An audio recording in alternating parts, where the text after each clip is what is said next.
Episode 228 of Zapped to the Past. I am your host, Adrian Mills, and I'm joined by my good friend and certainly not a null unit, Graham Raddings. This week, we branch out from the magazine Zap 64 and its sequels, which we are, of course, in no way affiliated with, and dive into the computer world of Tron. Yes, with its 3 mainstream films, numerous games, cartoons, comics, and even theme park rides, Tron is certainly a franchise that holds a special place in our generation's hearts. Its representation of cyberspace and its quaint ideas of a computer world have kept their appeal, and in this episode, we will explore most of those elements and try and figure out just why it is that Tron still resonates today. So Graham, let's don our neon suits, jump on our light cycles, and take it straight to the MCP. Yeah, it's not the end of the line just yet. No, it's not. Goodness. No. There's a lot to talk about with this. There's actually a lot more than I thought. When we talked about, we said earlier, let's just look at the Tron movies. I was like, that sounds like that's pretty easy. Turns out there's loads. It's like an entire world. There is a grid. There really was a grid. There is. And some of it may not get covered in so much detail because I only found out about some of this stuff today. It was like, oh, yeah, where's that fresh. come from? Some of it's fresh. I mean, it's but I think everyone has a memory of Tron one way or another certainly from our demographic, I guess you'd call it, wouldn't you? It was quite an important film when it came out, and certain things set the standard for things at the time. Important. It had that look, just that look, and it was that, we've talked about this as well. We'll probably sort of get into this a bit later, but it's that Disney dark period, isn't it? Disney odd period. Yes, which we've mentioned quite a lot on the podcast. As we have. But it's that period where Black Cauldron, Black Hole, Tron. Yes. Disney not quite knowing what the hell they were doing. No, well, yeah, I think struggling. Well, they had some unusual characters working for them at the time, didn't they? Because this, of course, was the time when Tim Burton worked for Disney. We're going back to then. Oh, he did, yes. Yeah, he did. So he was and I think Don Bluth but this will be after Don Bluth was there, but Don Bluth was a big Disney animator. He stole a lot of he didn't kidnap them, but he took a lot of the classic Disney animators with him, of course, and formed Bluth Studios. With they level leveled the 6 dragons access there. And well, it turns out you can get into any facility in Tron with a fairly rudimentary access system, it seemed to me, through the world's largest doors, as of course we all know, but there you go. Yeah, indeed. So Tron, we all know what Tron is, but Tron is, as we said, it's this branching world. It's this thing that's gone on, and it's still running. What is it? 1982 to 2025. We're still getting Tron stuff. 43 years. Yes, Graham, I'm going to start this basically with. Do you remember your first? Do you remember your first sort of acquaintance with Tron? What was it? Was it the first film? And when did you see it? Do you remember anything about it, or that first time you saw it? So I've been actually trying to think about where I first encountered something about Tron, and I think, and I could be wrong, it was either on a Saturday morning TV show where there'd been mention of this film that had these computer graphics, or it could have been a Tomorrow's World episode, possibly, although I looked into that and couldn't find anything about it. So I wouldn't have had a bit of a dead end there. Or quite possibly it was on a program that used to be on, which we can't talk about too much because of the presenter of it, but there was a program called Entertainment USA that used to be on. And I think I might have, because they used to periodically show US film trailers. And I think that I might have seen it there. I don't remember seeing the trailer at the cinema because it wasn't like I was regularly going to the cinema at that age, just nip off to the cinema. It was a big, I had to get the bus on my own and everything. Can't do that. I was a young nipper. You were 8 or 9 at the time, weren't you? I was a nipper. But I think this film looked so complete, and by this point I'd played arcade games, so this film looked so completely different on the little bits I'd seen, and it was about video games. Now, video games was quite an interesting world at that time because it was still very in its infancy, very new. But arcades were kind of, for me, but there were Space Invaders and Pac-Man and things like that, and Donkey Kong, of course. So anything that kind of involved that tonality was going to pique my interest because I had already had kind of an interest in them. And then, of course, this thing came along with this really amazing artwork and really amazing visual style, which just instantly, I think any kid of our age who was into this sort of, because we'd been primed for this with Star Wars and things like that. So it's not like we hadn't seen films where the worlds were completely invented, because we'd been lucky to see Star Wars, and you might have been unlucky to see Star Trek by that point, but you'd just seen Star Wars. So it's a film that represented a completely unique world space. We'd kind of been sold that already via Star Wars, so we were ready. Now, admittedly, I was trying to think whether I saw Black Hole before I saw Tron, and I've got a feeling I probably did. I don't really know because my dad was obsessed with things like black holes and things. So there's a very strong chance we got to go to see a film about that rather than go and see a film about people trapped in a computer game. But that's where I think on TV somewhere. I think. What about you? I think my first real memory of this is just going to see it at the cinema. I'm pretty sure I would have seen it somewhere, because either the poster or, just that kind of that look that it had, or some clip on TV. I'm a little bit, obviously I'm a year or so older than you, so I was 10. Maybe I saw it on Barry Norman, film 82. Barry Norman, yeah. There's a strong chance of that. I never forgot about that show, but yeah, maybe. Quite possible I saw it on that, but I was quite lucky to have the brother that I had. Yeah. Well, he dressed like Tron, didn't he? Already, he was he wore the suit. He did, yeah. They modelled the whole thing on him. Because he's Alan 1. He's Alan Zero. We're not making he's Alan it up. Zero. Well, I think he just preferred the term Alan. He didn't really like the number designation. Alan Prime. Yeah. Yes. All Alan spawned from him, from my brother. Yes, I'm gonna go with that. Yes, I think you might be right. Yeah. So I was lucky to have him, and he was very much into his films, and he would, he'd go to the cinema sometimes and bring back those poster magazine things. Yes. I remember him coming back with things like the one for American Werewolf, the one for Poltergeist. I remember him coming back with them because he'd go and see them. Obviously, I couldn't go see them at the time, but I remember him taking me to see Tron, or we went to see Tron. And that, so he was as much excited because he's quite a bit older than me, but he was just a big kid, and he's just much as excited as I was because it was this computer thing which we'd just never seen anything the like of before, not even close. It was quite revolutionary. You just reminded me though. I had the Tron movie poster on my wall for many, many years. You probably remember it. I do. Yeah, it's it is the thumbnail for this episode. It also died, should we say? It got derezzed, actually. Let's use this official. It got derezzed in a flood that I had at the house I was in and I had it stored in a box in our garage, and the garage got flooded by some heavy rain, obviously. Not water from the source, then? No, it wasn't from the source. I wish it had been. That would have been given more power, wouldn't it? Because the power comes from the source, doesn't it? And that's very Matrixy, actually. But anyway, so I had the poster, and now I don't have the poster. One could say there was a poster. Now there is no poster. One could say that. One said, there was something. There went nothing. Yeah, now you're just left with an orange. That's it, just a plain old orange. There you go. But yeah, so that's it. There you go. I mean, I think, and I'm going to say that pretty much, I think if you're listening to this and you were around at that time, that's probably going to be your kind of memories of it as well. It was one of those films that really did resonate with our, kids that were into video games and the arcades and everything. And Tron was one of those films that kind of came along and kind of spoke to us a little bit. So I think on that note, let's just get into the first film. So Tron, 1982. This was directed by Steven Lisberger. It was written Steven Lisberger and Bonnie McBurn. It starred Jeff Bridges, not as the titular Tron. No, he's not. An unusual twist in the plot already. Yeah. Bruce Boxleitner as Alan and Alan 1, or Tron, whichever one you want to call him. I know it's Alan 1, isn't he? And he's Tron. He's Alan 1 in the user world. He's Tron in the Tron world. Yeah, so he's Alan 1 to the programs. He's just Alan to everyone else, to users. It's just plain old Alan. Nothing special about that. Yeah. And David Warner. Now, David Warner plays Dillinger and Sark. There were two different things. Yes, they are. Are they linked? I don't know. Were they ever linked? I don't know. And the post. So Tron, you're probably going to be aware of it. So Jeff Bridges was Flynn. He's a computer programmer and video game developer. And the basic premise is that he hacks into the system one night and gets transported inside the software world, the grid. It does. Or does it become? It don't become. It's not called the grid at that time. It's not called the grid now. No, that's the legacy grid is later. Talk.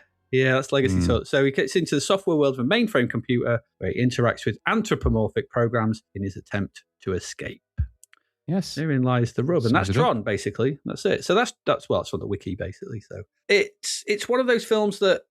Where do you start with Tron? Where do you start with this film? I think the safest place to start with Tron is to explain Flynn's relationship to the film. Because Kevin Flynn in it, obviously, he's not the hero, although he kind of is the hero, but he's not the named hero. So if you're expecting Flynn to be Tron, But then again, if they called the film Flynn, wouldn't be quite as catchy. Because actually, that's a thing, because Tron is an interesting word. Because I suppose it comes from electronics. Yeah, it must be that. I mean, everything in this is kind of half-assed sort of concept. Yeah, of those but it's a cool word, Tron. It's obviously a made up thing. So it's a cool word, Tronic, for whatever reason. But it does work quite well, electronic, and it fits in that. Just taking that middle sort of syllable out of that word, I think, is a cool thing. I've always liked the name Tron, but it's not Flynn. I suppose Flynn wouldn't, because it's not Flynix. So, and Flynn is, as you say, he is actually an exiled programmer from a company called Encom. And where he was at one point the top programmer, but he is systematically exited from that position. It's never really explained why, but he's exited from that position by Dillinger, who is obviously more of an executive presence. You find out later he's kind of more of a company exec. And Dillinger nicks his games, doesn't he? Well, he does, but I don't know if that's the reason why he gets rid of Flynn out of that. I presume Encom, he does, because Flynn wants it, because Flynn would know what he's done, so I presume he exits him. Well, I'm not sure quite what the mechanics of that, because it's never really explained, but Kevin Flynn is now working as an arcade owner / manager. So he owns an arcade, and when I say arcade, a building full of games arcade. So, an old school arcade, not a shopping arcade. Called Flynn's. Yeah, which is an ironic twist, really. It'd be funny if it was called Tron's. That would really screw everything up, wouldn't it? But it's called Flynn's, and so he's spending his time trying to hack, which is, I think, one of the first films has hacking in it. I think you discovered that. I think when I sort of was watching this, I was like, are they hacking? Is that hack? Is this the first representation of hacking? He is, he's hacking into a network. And so he is, and he uses the term hacking as well, because he says hello hackers when he first meets Alan and what's the woman's name in it? I forget her name, character, but he meets the woman in it, which is terrible. I can't believe I've just forgotten her character, which is funny because that's what happens in the film anyway. Yeah, true. You do forget about her. So he's in the arcade, but he's spending his time trying to hack into the Encom's security, through the security, to get access to these programs, which he has been, which somebody has usurped and claimed that they wrote, which is Dillinger. So he's trying to prove that his name is actually on those games. So he's trying to sort of exonerate himself from whatever disgrace somebody else releasing your games causes you. It's never really explained why that disgraces him, why that makes him into an arcade owner. I don't know, and we'll never know, but it does. No. And so he's spending time doing that. And because of his latest attempt at trying to do that, that triggers a security lockdown in the space of Encom. Encom at this point is being run by Dillinger, but it's actually under the control of the MCP. The MCP is the Master Control Program, which is some kind of creation. It's not exactly clear at this point who, but possibly Dillinger. But somebody has created a program that controls all the programs. So it's a bit like a Master Control Program. That's his name. And Flynn is trying to access the system by bypassing this Master Control Program, who he's somehow familiar with. And the Master Control Program is not wanting to let him because he is on the side of Dillinger. So that's kind of the dynamic. And because of that security lockdown, Alan, who is making a program called Tron, which is some kind of security monitoring system, has outside of the MCP. Outside of the MCP. So it's like an independent program, which the MCP can't have running around. But either way, he gets his security access for level 7 access, which I'm guessing is high. He gets that locked down, doesn't he? Because you can't have level 7 access. So he can no longer develop the Tron program. And they've locked down everyone's access. So they go and find Flynn, who turns out to be the ex-boyfriend of Alan's current partner, which is a woman called Laura, who is played by Cindy Morgan. Cindy Morgan, that's it. Cindy Morgan, who prior to that we'd seen, of course, I think she's out of Caddyshack, I believe. Could be wrong. Might not be the same Cindy. Could be wrong about that. Anyway, possibly. I'll have a look. So what's important here is the system's in lockdown. Flynn is annoyed. She's in Caddyshack. Yes, I thought it was her. So it's Lacey. It's Lacey Underow. So if you want to see Lacey Underow's, Tron orbs, just see her Trons, and go and watch that. I digress. Anyway, so they devise a plan, and the plan is that Flynn can somehow forge level 5 access. Level 5 access gives them level 6 access. Sorry, that level 6 access gives them access to a terminal, which is somehow off the security system's radar. It's in the middle of nowhere, in the bottom of this thing, behind a laser thing. Behind a very big door. Yeah, behind a big door. And this laser thing is what, for pure plot contrivance, is being used to transmit oranges.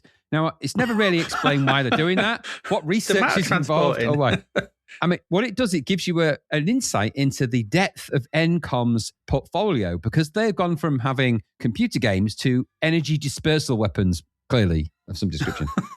Anyway, so that's the access they're going by. So the plan is that They hack into the system. Flynn finds this secret code that reveals that he's the actual creator of these games. Tron, and he then releases the access. Tron can then do whatever Tron is going to do. It's never explained because you don't know what it's for. But Tron is going to do something, and Alan's going to do something. So Alan's sat at one terminal waiting for Flynn to release whatever the files are. At this point, Laura is not serving a purpose, which is kind of the Disney way at this point, which is really frustrating. Although she does play an important part later, which is, I think it's fair to say, she's quite an important character later. But at this point, she's kind of room meat. But that's the premise of Tron. That's how they get into the Tron space. So Flynn, when he's trying to hack into this system by sitting in front of a laser that's been previously transmitting oranges around, the MCP somehow comes on a loudspeaker and talks directly in plain English, which is a bit weird. He's done that before, so the system's been set, and he beams Flynn directly into the video game world, into the system. For what purpose, it's not really explained. He just goes, I want to go up and see what you're made of. Nobody really knows why he thinks that or what it would mean and why. It gets kind of hard to it's hard to sort of explain it, but that's how they get in. I mean, so when you say, how do you explain Tron? That's kind of where you have to go with it, right? Let's just rewind back a little bit, actually, because so this matter transporter beam, beams things into the system, Yes. Do you think the MCP is pissed off that they just keep putting oranges in there? Well, it's not really. It's like, why they put another orange? Because they beam that orange in, don't they, from somewhere, and it appears and comes back. They make it disappear and then they make it reappear, don't they? Well, I'm guessing it's gone into the system, like Flynn does. So at some point, somewhere in that world, an orange just appears repeatedly in the system. They're like, what are these? So in the Tron world, in the system, there's these oranges just keep appearing, and I wonder whether that's what's driving the MCP mad. Just these oranges keep appearing. Random digital fruit keeps appearing all over the place. Yeah, it's like, what's this? Why an orange? Because what else have they transported or tried to transport? You don't know, do you? All we see is the orange. It could have been bananas, strawberry, anything. Looking at the sheer scale of equipment required to transmit an orange, I would say that the diversity of bioengineering required to transmit an entire human would be massive. The amount of energy you'd need. Well, that doesn't matter. He does it, doesn't he? He gets transmitted in there. There is, prior to all of this, of course, and if you right at the beginning of the film, just to set the scene and to make sure you got the hooks in straight away, when Flynn is trying to access the MCP, you actually see inside the computer world. So you see what it's like right off the get-go. Yeah. So there's no delay in gratification. You want to see what the computer game's like. It's pretty much the first thing you see. It zooms into a game, and then you see there's like Flynn's... The light cycles, isn't it?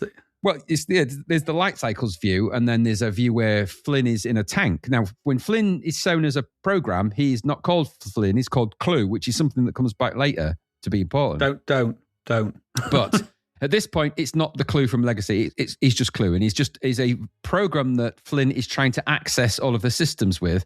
And in the computer world, they are manifested in the shape of the people that are creating them. So who've written the program. Exactly. Yeah. So Clue is shaped like and looks like Flynn in the computer world. Yeah. Now and they speak to each other. They do in plain English, which is a bit weird because, I've written many programs and they've never talked to me in plain English. Well, till maybe ChatGPT. Maybe that's kind of like that. Maybe. Anyway, so the world of the film is set. The tone and the look of the feel of the film is set early. And then it's in the real world and all of the shenanigans and the arcade and the Flynn's a hero at playing Space Paranoids, which is still the stupidest name for any game ever made. But he made a whole bunch. He said, I made a whole bunch of games, Space Paranoids, and then there's two. It's like, you made three. I had students that made more than that before they finished the first year. They'd made about 10. Anyway, so Tron gets, I beg your pardon, Flynn is beamed into the game world. And then from there on in, we're taken through a transport sequence and we're then into the game space and the world of Tron, as it were, more than you are in the outside world. It periodically reflects back, but you're never really in the outside world for much time again after that. It's pretty much all in the computer digital world. Now that is quite interesting in of itself, only in that not many films were doing anything like this whatsoever, let alone have you in a completely computer-generated, or at least on the surface of it, completely computer-generated environment for that length of time. Now, some of this was physical sets with a clever lighting trick. Some of this was actually created inside a computer, which is kind of what makes Tron the important film for CG that it is, because there are entire sequences in this film that are completely digital and created in a computer, which to this point, with very few exceptions of tiny little sequences, nothing of that scale had been tried.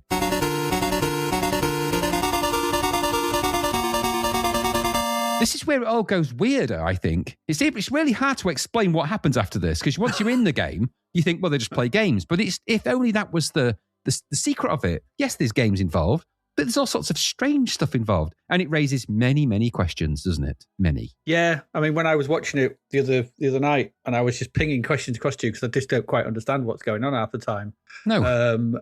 So once he gets in there, he gets what happens? What's the first? He gets thrown down into the pit, doesn't he? Or does he get questioned, or is that Clue? No, Clue gets questioned and derezzed, doesn't he? At some point. Yeah, he gets caught by the MCP and derezzed, which is that's what triggers the security alert. So yes, that's when we also actually the first time we actually see anything get derezzed. Derez is, I guess, the code for kill. And that's actually quite a brutal sequence in the terms of that's so early on in the film, where you see this guy sort of against this wall. You see him just kind of go sort of de-digitized, and he screams in pain, and it's quite brutal, actually, considering. Remember, this is Disney's darker period of making films. Yeah. So don't expect any light and niceness to happen in the first 10 minutes. Someone gets brutally murdered, basically. Yeah. So because they're anthropomorphic, they scream, they cry, they show pain, fear, and all those kind of things. Exactly. It's but he pretty doesn't strange. give up. So then Flynn turns up.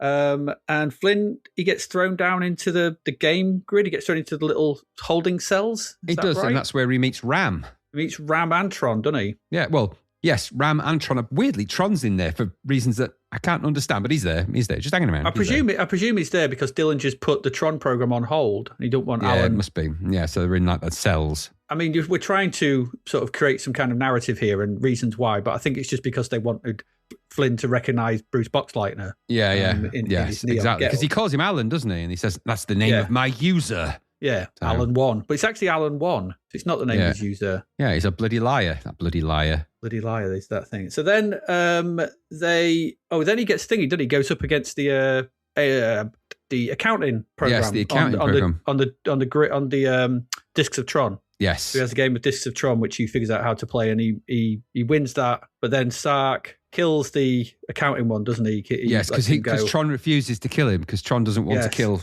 the program. No, Flynn doesn't want to kill him. Sorry, I keep saying that. I know that's the trouble with this film. Flynn doesn't want to commit murder, essentially. Yes. So he doesn't kill him. But Sark, because remember, Sark is basically the computer program of Dillinger, but a lot more.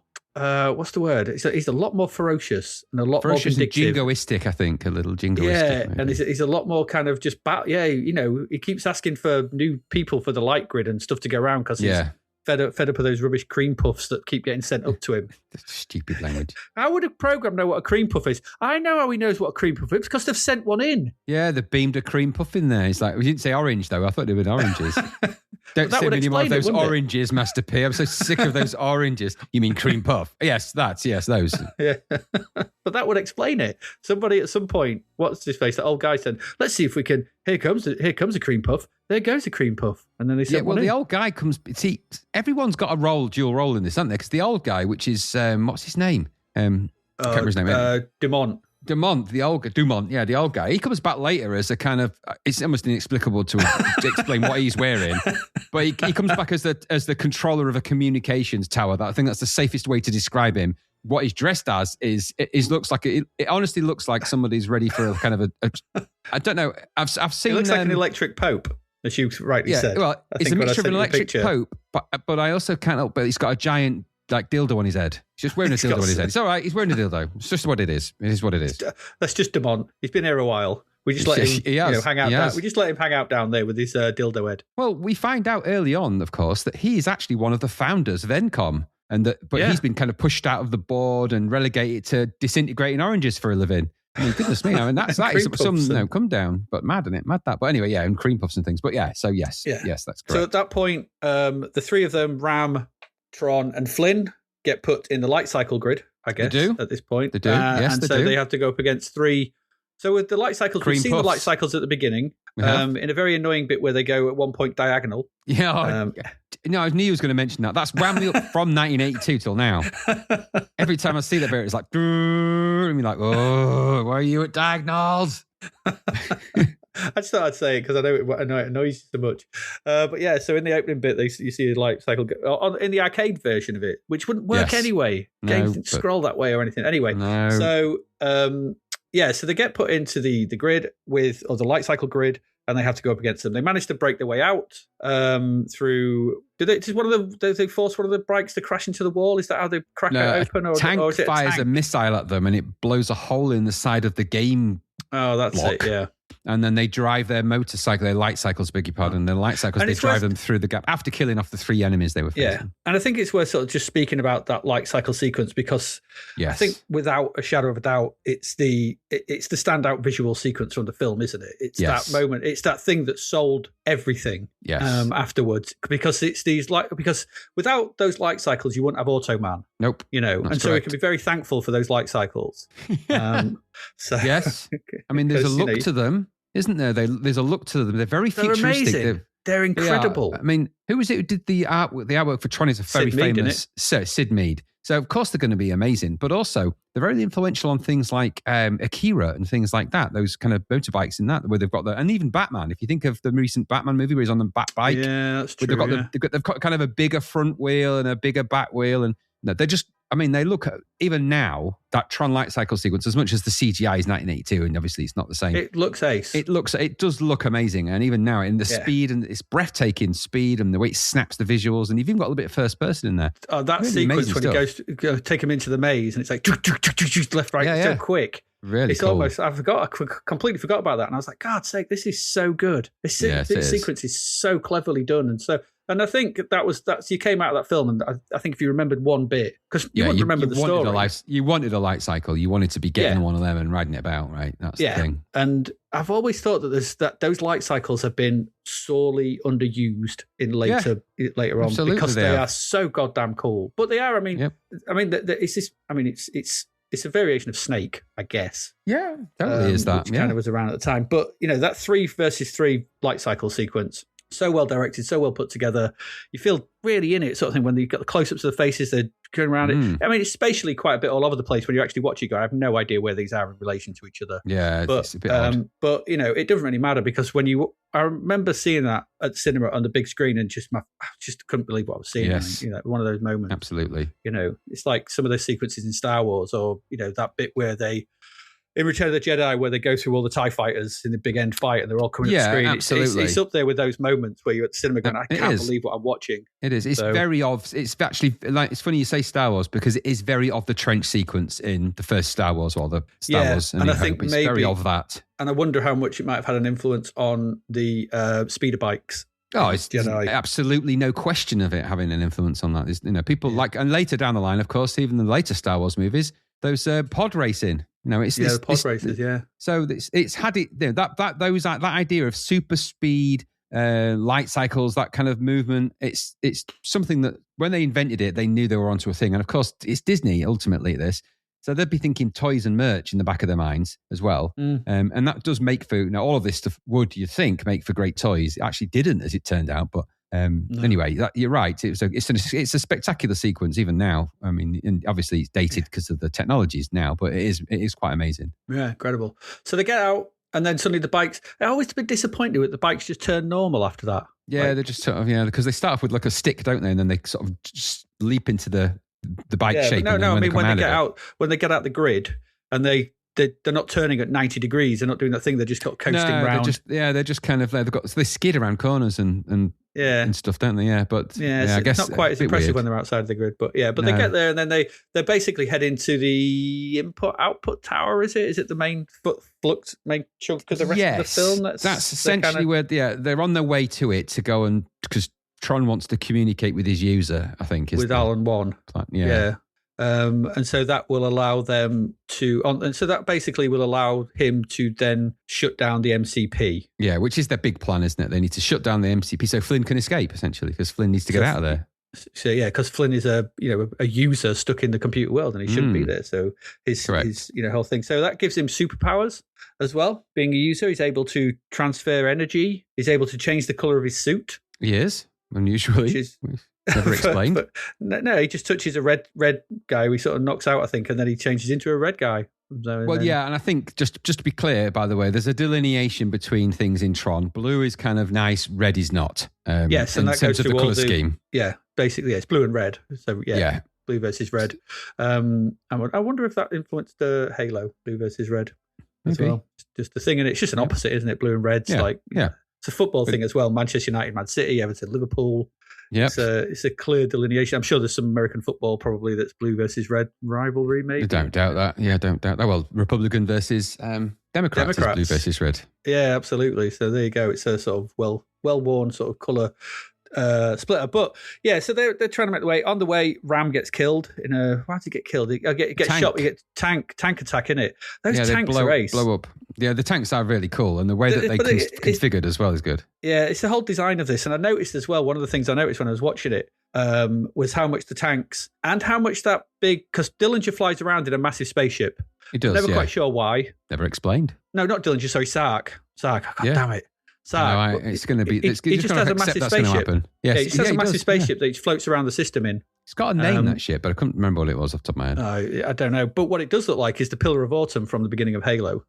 Yes, it does. Which again, like you said, it's easy to not to think of Tron in its daft way, but the influence of this on things is quite spectacular over a long period of time. So it's this Tron has been prevailed. And so things like that, it does look a lot like the Pillar of Autumn. Yeah. I mean, you spotted that, and actually, it really does. Yeah, and also, is it the Sulaco as well in Aliens? Absolutely, yeah, completely, yeah, absolutely right. I think if you actually scoped a few of the ships that have got that kind of look, there's a look to it. There's a lot of, and the early sci-fi novellas that you see, the books with the artwork, that inspired games like, what's the modern one with it's like Elite, but actually it's probably as boring now. But Elite Dangerous, No Man's Sky. No Man's Sky. The artwork that's inspired No Man's Sky is that kind of sci-fi look from those kind of graphic novels, like isn't Peter it? Dabble Jones and stuff like that. Yes, and there's a look to the spaceships in that, which again aligns itself. I used to have a really great book, a thick book called Adventures in Space, which was a collection of stories and things from people like Isaac Asimov and stuff like that, which had sort of illustrations in it. The front cover of that, though, was famously a spaceship which looks exactly like the one from Tron and Halo and all the others. There's a look, isn't there? There is a look. Yeah. So that very long, thin one. But this is the first time you kind of see it in motion, something like that, because it looks very different to the Star Wars spaceships, that big, the Star Destroyers, the big triangular ones and everything like that. This looks very different. It's very long, very thin. And sort of, whether it was an inspiration or not, I think it probably was somewhere along the line. It's classed as his carrier ship, by the way, I think is the designation. Oh, his carrier ship, is it? Okay. Yeah. So he's on his carrier ship, wondering what's going on with these three random programs. Tron and Flynn gets captured. Flynn and, he does. So they meet with, Tron meets up with Laura, who it's not Laura though, is it? It's a computer program. Yeah. She has no memory of him, so he kisses her and then she remembers him. Why do programs kiss? We don't know. He's a user though, isn't he? So he just because it's Tron that kisses her. I don't think it was Tron at that time. It was Flynn, it's Tron. Tron finds her. Well, makes sense then, I suppose, if he does that. Why are they doing that? I don't know. I have no idea, but she's like, I have no idea who you are. And he goes, it's me. Oh, he's like, well, yeah, because Tron. No, Flynn isn't captured at this point. No, it's a bit later, but I'm just trying to sort of work the plot in my head. Yeah, so Flynn, because they basically, there's an explosion and it blows a big hole in the one. And Tron at this point thinks Flynn is dead because he thinks that he's been derezzed. And in reality, that isn't what's happened. Both Flynn and Ram's been injured and they're kind of in this kind of rubble. So they're just kind of buried under rubble. Tron drives away because he thinks they're gone. So he carries on the mission. He goes off and finds Laura, whatever she's called, program version, Laura 1. And we're leaving Flynn and Ram to try and figure out what to do next. And so Flynn, they're in the rubble of a recognizer. Recognizer are the giant ships that look like, I guess you call them like letter N's until their legs can meet in the middle. They're a bit weird. Yeah, but that's what those big, yeah. But I guess that's what you call them. So there's a lot of recognizers. You see them later on chasing them down when they're in the light cycles and stuff like that. Anyway, it turns out they're in the rubble of one of those, and Flynn is able to reassemble it for reasons using the magic superpowers. User magic. Superpowers. So he pulls it together. Now it's slightly broken. It's got a wobbly leg. It's got a gammy leg, hasn't it, on one of them? So it's got a bit wobbly. And so he's pulling that together. In the meantime, Ram in the background slowly fading away. Now, even though later down the line, Flynn, it turns out, can save anybody, he doesn't bother with Ram, does he? He just lets him disappear, just dies, and he disappears. But he doesn't die screaming either. He dies in like a flood of light. It's quite nice. Yeah, and how does the program slowly fade away? Someone deleting it line by line? Well, this is it. Why is he dying? He's a program. That's what I mean. It's either they're a digital thing. They're either on or off. They're Boolean. I mean, how is he? What is he injured by? Why is he laid on the floor going? It's like what? Why are you in? Get up! You're not injured. You're a program. There's nothing can hurt you here. Nothing at all. Nothing. You just need some water from the magic source, So he exactly, because of course I forgot they do that bit, but he dereses essentially, leaving Flynn in the recognizer to then try and fly it to the communications tower. He decides that's where he's going to head. In the background, Tron is also aiming there, but he's on his speeder bike, obviously, his light cycle. Mm-hmm. And ultimately, like you said, they do end up sort of in the similar place. However, Flynn doesn't get captured in as much as he that's when he grabs the guy and he punches a guard and he grabs and turns into a red one. And so he sort of assumes the form of one of the enemy soldiers. And so he's kind of hiding in plain sight, trying to get to the communications tower. In the meantime, of course, Tron and Laurie, I believe is her name, program name, I think. Yeah, Laura. Laurie, the program name, I don't know. I think it's Laurie. Oh, it's Yori. Yori, that's it. Why that? Yori. Anyway, like Laura, but not quite. They go off to the communications tower. This is where they find Dumont in his electric Pope outfit. And they explain the plan, which is now that Tron needs to go into the middle of a light shower, throw his frisbee up in the air so that Alan 1 can encode some magic onto it so that he can then use that to throw into the MCP. Now, this plot was clearly thought up halfway through because that has never been mentioned that was the plan, but that's the plan. That's the plan now. Why they set about doing that, Flynn is, what's he even doing at this point? I'm not sure. He ended up then bumping into each other again, I think, right? I think that's how they do it. Well, he's part of the guards because they attack him they're on one of those, they get onto that, what they call the butterfly ships. Right.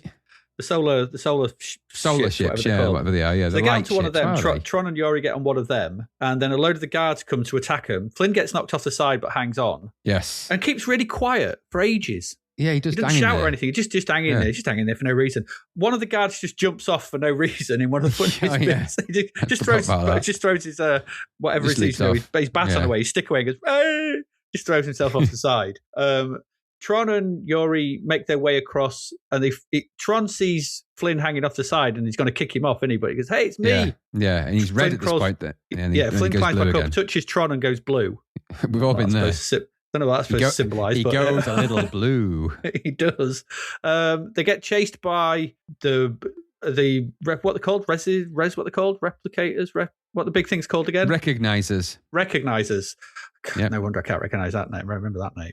They get thinking by the recognise, don't they? They do that sort of electric grid thing across the the light beam that they're travelling on. Yeah, because they're on a light beam. They're travelling across the grid bug space towards the MCP's big tower at this point. Which is one of the few sort of computer generated sequences, isn't it? When those bugs appear, come out, like spider bug things. Flynn uses his super user powers to change the beam they're on. Yeah, he moves when they run into energy or something. Yeah, when they run into a beam surge. Oh, that's right. Yeah, because they put that surge on there to slow them down so that the recognizers can catch him up. So he's got to jump from that beam and he's got to cross the beams. Yeah, so they cross to another beam. The surge then goes and destroys the recognizers. Yep. And then they make their way off. But at this point, they get hit by the control ship, don't they? And then they get captured. Yes. Tron escapes, doesn't he? Yes, Tron escapes. So it's just Yori and Flynn who then get put on the carrier. Okay. Yes. Tron does go off then and speaks to Alan 1. Yeah, he's done all that, Then in an elaborate, for no good reason, Zark decides to slowly de-res the ship to kill Flynn and Yori. Them both. Yeah, he's weird, that is. When he's got a perfectly good de-res machine, which we've seen kill Blue, in there. Well, I think my reading of that part was that he has realised that he's out of his depth with Flynn because of the beam jumping thing. He's realised he simply cannot kill a user. He can't do it. It's not something he's going to be able to do. So he's thinking maybe the only way I can kill this person is to literally destroy everything that this person sits on. So I'm not taking any chances. It's a stupid idea. I'll grant you. It's not. It's a very expensive idea. That ship is 4,000 feet long. That's a lot of ship to blow up just for the sake of one person. You got to get rid of or two, really. Does he evacuate the ship as well first? Because there's loads of people tapping at computer displays for no reason on that ship as well. Merciless victims of a war they weren't really interested in. All those null units getting... He doesn't care about them anyway, does he? He hates them. He hates null brains and what have you. So I can not quite understand this. For some reason, Yori just gives up. Yes, that's very true.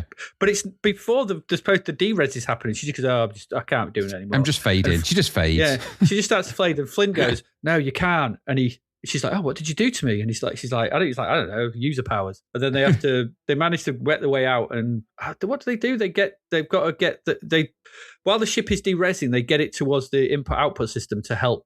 Correct. Tron. because Tron is then blocked by Sark. Sark goes to cut off Tron. They have a disc fight, and Tron kills Sark by smashing his head open. Yes, that's correct. He throws his frisbee right through his brains. Yeah, right through his brains, and Sark's done for. So then Tron gets into the MCP. The MCP puts up a load of walls that spin. He does. For defense walls. His walls are spinning. Yes, he does. His walls are spinning. Every time Tron hits one of the walls, even in a video game, I suppose, every time he hits one, it disappears and it spins again. It's kind of like Yard's Revenge a little bit. Well, and mysteriously at this point, the MCP up to this point is distracted because he's going to absorb a load of OAPs, which seems, I'm thinking, why have you picked them? It's just like a load Dumont of old programs. Dumont being one of them. So he's found Dumont. They've strapped them all to a wall in a sequence that looks very much like the sequence in the movie Blade, where all the vampires are getting their souls sucked away by the main vampire guy. So it looks a lot like that. But anyway, so he's basically sellotaped a load of OAPs to the wall, and then he's spinning them in some kind of cyclotron. If it was me, I'd be going wee, but they weren't. They weren't looking forward to that. And they had skulls overlaid on them. Yeah, they're getting slowly derezed at this point, and then of course that's when the fight happens. And at this point, that's when the MCP realizes that he's got Tron there. And so, and he's already Morris defeated Sark. So he says, he transfers his powers, right? Yes. So by transferring his powers, Sark becomes big and slow. Yeah, which seems counterproductive to me. I mean, just put all your power in his weapon. That would be the easy way. Wouldn't it? Make him have a super disc. Yeah, I'm glad you said super disc then, because you just said put power in his weapon. Tron, that's an enormous fun sticker you have. So he gets big and slow. Tron throws his disc at him a couple of times, but he manages to block it with his giant hand. Giant hands. But then Flynn jumps into the beam. Yeah, he jumps into. There's a beam of light, isn't there, coming out of the centre of the MCP. The IO tower, which is the IO light, isn't it? And no, it's the MCP he jumps into, isn't it? Yeah, it is. But it's the MCP's kind of main control beam, I guess. Yeah. Really. So the MCP, who at this point we've now discovered is just basically the wrong ratio face. It's a pig face. It's a pig face. It's pig face. It's wrong ratio pig face. Which is not quite as catchy as MCP. Nice to see you, Mr. Dillinger. No problem, wrong ratio pig face. Okay, back how's as soon that as piggy nose, pig face? So at this point, Flynn jumps in. Outer ratio pig face looks a bit. He changes colour. The wall reveals a break in it, and Tron lobs his disc in. Yeah, exactly. Dillinger, huge Sark falls over again. He does. Dead this time. He's done for. Yeah. And in putting the disc in, this destroys the MCP and flings Flynn out. It does back into the real world. That's kind of it. Yeah, I think that's that. So Flynn gets beamed into the back into the real world in the reversal of the sequence that brought him in. Cheap reversal, has to be said, but a reversal. Yeah, I do like that sequence though. It is good. Like it's better when it's better when it hits him and he goes and it freezes. That is a really genuinely good moment, and it's kind of a breathtaking moment because you've never seen that before. When it's just reversed, you're like, oh, it could have done it better than that. It's better than it is in the sequels. But anyway, so Flynn's back in the real world. Tron and Yuri are together with Dumont now, who didn't die, thankfully. He's been unselotaped off the wall. He's okay now. He's taken his hat off, weirdly, so he didn't need that hat after all. So his giant dildo hat is off. Absolutely. In that world, they're kind of looking at the big cyclotron with his big hat. Well, the big spinneroo, it would have flown off and could have caused serious injury to anyone who was watching. Anyway, they're looking at all of the towers that were previously red, and the whole of the Tron world was red. It's now going blue, and it's all becoming kind of nice and all the input-output towers are lighting up. Yes, of course. And then in the Flynn world, the real world, he's elated because he gets a printout. He gets a printout, and this printout, for some reason, Tron's disc has enabled the release of the secret information that he was actually the architect, designer, and creator of these games, the Space Paranoid. Yeah, that's printed out on a dot matrix printer. He gets that printout, and then he takes Dillinger down with that. You never actually see that bit. You just have to assume that it's read up on a comm tower somewhere. Dillinger actually sees this on a message. He just sees it as a message. It's not like it's on the news. He just reads it on a terminal in green. And then he sits in his chair deflated. And then the next thing you see after that, you see Tron. I beg your pardon. You see Flynn. He's not deflated. He deflates. He does. He just deflates. He goes... So he knows he's beaten. Flynn then is in a helicopter, flies in, shouts greetings programs, which is kind of a little thing that he does. Which is catchphrase. Which is to Laura at this point and to Alan. One. And they're all like, yay, we've freed the system and now Flynn's in charge of NCOM because that's how it works when you have made 5 games. Print out. When you get a printout that proves you made games, you get to just run a giant incorporation that has a department of laser beams for reasons. So that's how it works. And that is essentially, that's where it ends, right? That's where the film Tron 1, the first Tron movie, that's exactly where it ends. There. That's end. That moment. Yeah.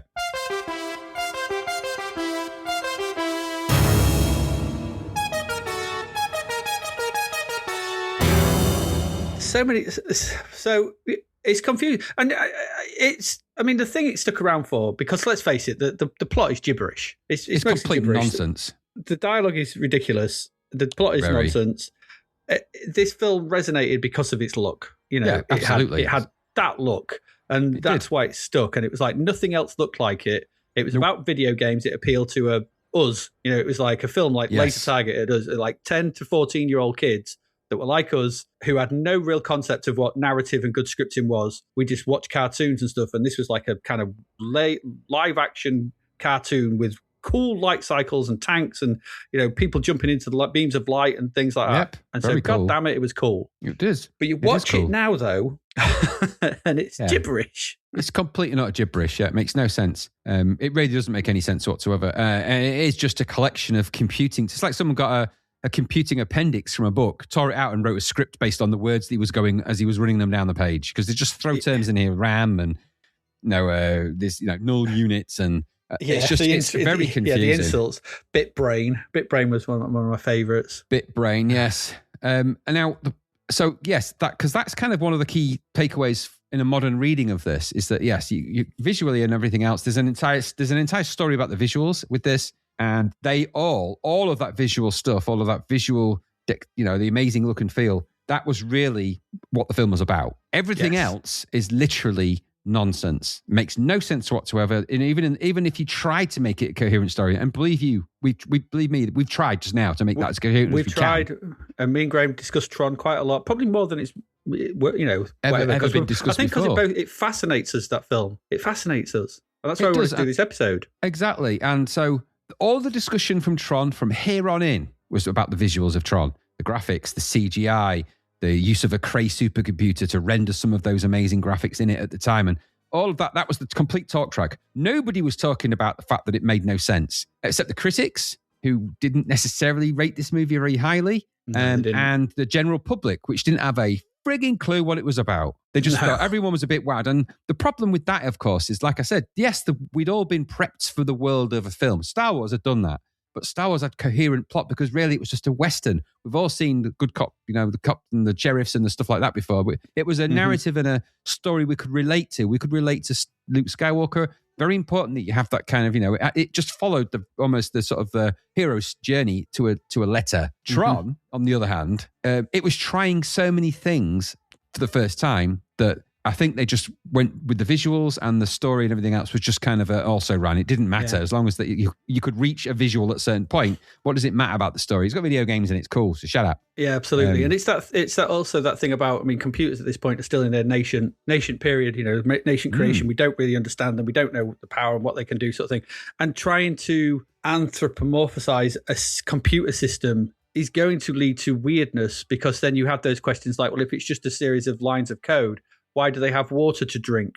Why do they slowly fade away and die? Why do they, all these kind of things? Why do they talk like about cream puffs and stuff? It makes no sense. No, so it doesn't because make any it's sense. this, how do they talk to the users? There's no semblance of kind of like reality. It's not real. It's inside a computer, but it's like, you're supplanting, you are transferring real world stuff onto it, and in that respect you're trying to make it into this thing, but it's two very different things colliding and not working very well. No, absolutely. And to add extra complication, so you're actually blending, like you said, you're exactly right, you're blending several different worlds together.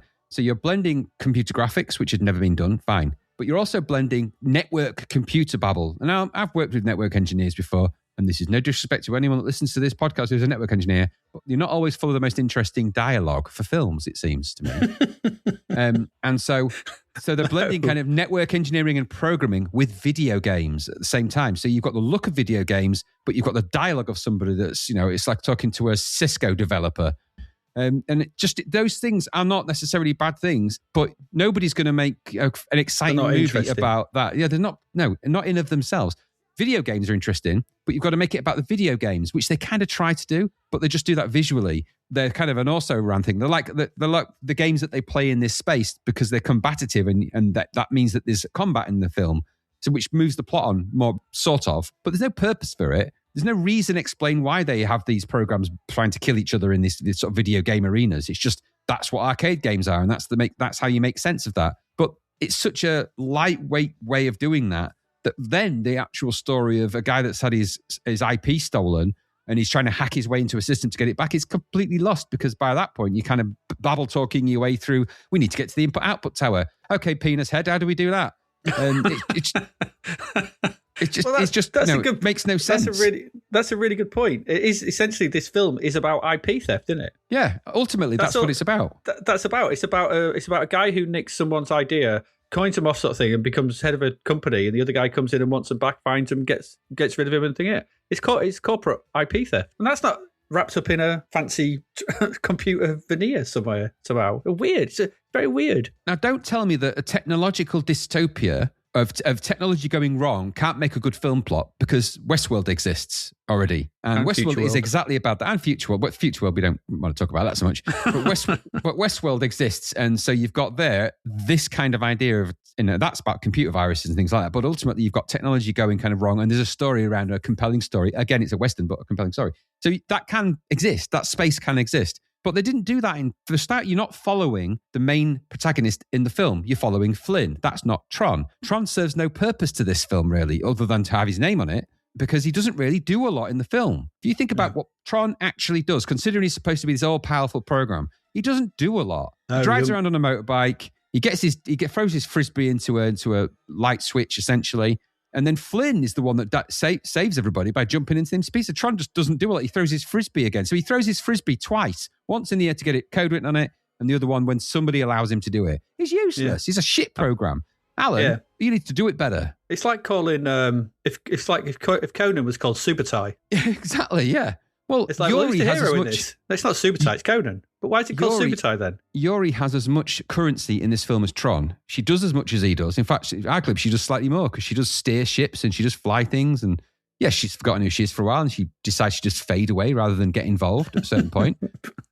Maybe she was thinking she was a Scotch Memorex tape. I think maybe. I think more, at least I would say probably not far into this film, they ran out of story, clearly. They just didn't know what the hell to do with it.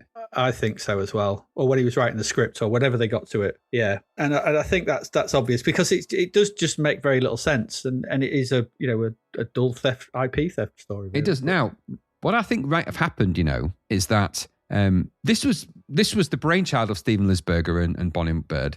And they had written a much more complicated story around this, I don't doubt. And then they went to all the various studios and they all got told, no fucking way are we making that piece of shit. No. So they went to Disney, were the last studio they went to, who kind of said, okay, we'll kind of give it a shot, because they were on their knees at this point anyway. They had nothing to lose. They'd just released The Black Hole, which was literally, the anti-Star Wars. You couldn't have made a more opposite film of Star Wars if you tried, even if you fill it with big googly-eyed robots. It doesn't help. Yeah. You end up watching Anthony Perkins get drilled to death. We'll probably talk about Black Hole another day. But my point is, I think there was a lot more probably to this, and it almost feels like, remember the film Dune, the original David Lynch version of Dune, which is actually a lot longer, and then they cut, famously, Raffaele De Laurentiis came and just tore pages out of the script and said, you're not doing that, tore every other page out, so they say. I think this is a case where they've gone to Disney with a much longer, complex movie, and they've gone, now you're going to have to cut all that out, just make it about the video games bit, which is why the plot literally jumps from place to place to place. It's just plot point after plot point. Not a lot happens in Tron in the middle of the film. It starts with a light cycle race, really, at the beginning, maybe two of those. There's an entire sequence through the middle, which makes very little sense, and then ends with a giant explosion of pig face. Between that, it's just a sea of inexplicable encounters, which don't really amount to a whole lot. No. And I think that's kind of tells you where the story went. I just don't think they the technology could not meet the ambition, and so they scaled it back to whatever they could do. And in the end, the only bit that they could really do, because there's 20 odd minutes, maybe more, of actual CG in this, which is an extraordinary amount, even for that time. Yeah, absolutely. I think once they'd got that 20 minutes, and I suspect that probably took up most of the $17 million budget. So I suspect $60 million was spent on the CG bits, and the rest of it was the script, the actors, and everything else. So you've not got a great deal of money left over. No. And this was a huge gamble for Disney, and a gamble that didn't pay off. Didn't actually pay off for them, at least not initially. It didn't pay off. So there you go. No, it didn't. If we leave Tron the film there, because we've obviously talked about that quite a lot, it did set the franchise up. It did set the world. It did set the world up. And one of the things it did set up, especially at this point in time, was it's about video games. So goddamn, they made video games about it. Yes, they did. And so just to quickly sort of go, I mean, we'll talk about the first one actually, because the first one that came out was Tron the arcade game. I think it's the first one. There's a load of these that are listed in 1982, and I was doing the research. Yeah, I'd say that was the first one. I think that's the logical first one. It's the one about the film, isn't it? Yeah, so this is the classic Tron arcade game. And again, do you remember where you first encountered Tron the arcade? Did you encounter it in the arcades? Yes, I did. I encountered this in the arcades. This was at Cleethorpes Leisure Centre. Oh, you saw it there? I saw it at the Grimsby one. So maybe it could have been Grimsby. It was definitely at a leisure centre. Yeah, it was in the Grimsby one. That's where I saw it. It was right next to. You go into the Grimsby, and the cafe bit was off to the right. There was an arcade little bit to the left, but they had some arcade cabs at the end of the cafe bit. They did, and it was there. It was. I remember it being right there. So this was, and I think most people, who probably listen to this, will know the Tron arcade game. This was like the 4 mini games, an early sort of mini game shoot 'em up, but different style of stuff. And so this, so you had 4 different games. You had the light cycles, the tanks. The bug shooting and the MCP tower. Yes. And you kind of cycle through them until you lost all your lives, and obviously an arcade game. But it was it's really interesting because it looked great for the time. Yes, great cabinet really nice as well. sprite work, really colourful, really great cabinet. It sounded really good because it used sounds from I'm pretty sure it was using samples from the film, I think. They're not samples, but they are versions of tunes, the... Is it? Yeah, it's Wendy Carlos, famously, Wendy Carlos' soundtrack for Tron. They are very proper versions of that in the arcade, inevitable arcade style, correct? Yeah, and they sound great, and they sort of little stings, little things, and also really good in game sounds as well. The tanks, I always remember the tanks, the light cycles, that kind of stuff when you turn. Great use of sound, great stuff. The little bugs, ding, ding, ding, ding, ding, as you shoot the MCP stuff. Those sound effects are embedded in my head, like a lot of these things. But it also, as well, it's one of the first. So I was asking on our Patreon, and some other listeners may sort of have something to say about this, and please do let us know. So I was trying to work out if this is one of the first, what is essentially like a twin stick control system, but as in a multi-directional aiming system. So there had been other ones. There was is it Boot Hill Gunfight and Boot Hill. I think they had sort of, you could use a second stick to aim up and down. And things like that. There was a weird sort of arcade. It's a weird left to right scrolling arcade game called Mars, which I found mentioned as a twin stick one, where it's a horizontal scroller, but you can shoot in 8 directions with the other stick. It's odd. There was things like Robotron, but these were all digital. So digital sort of controls. And so before like Ikari Warriors, which had the rotational stuff, the SNK stuff, like Ikari Warriors, because that was like 84, 85, was it? I can't remember the exact year.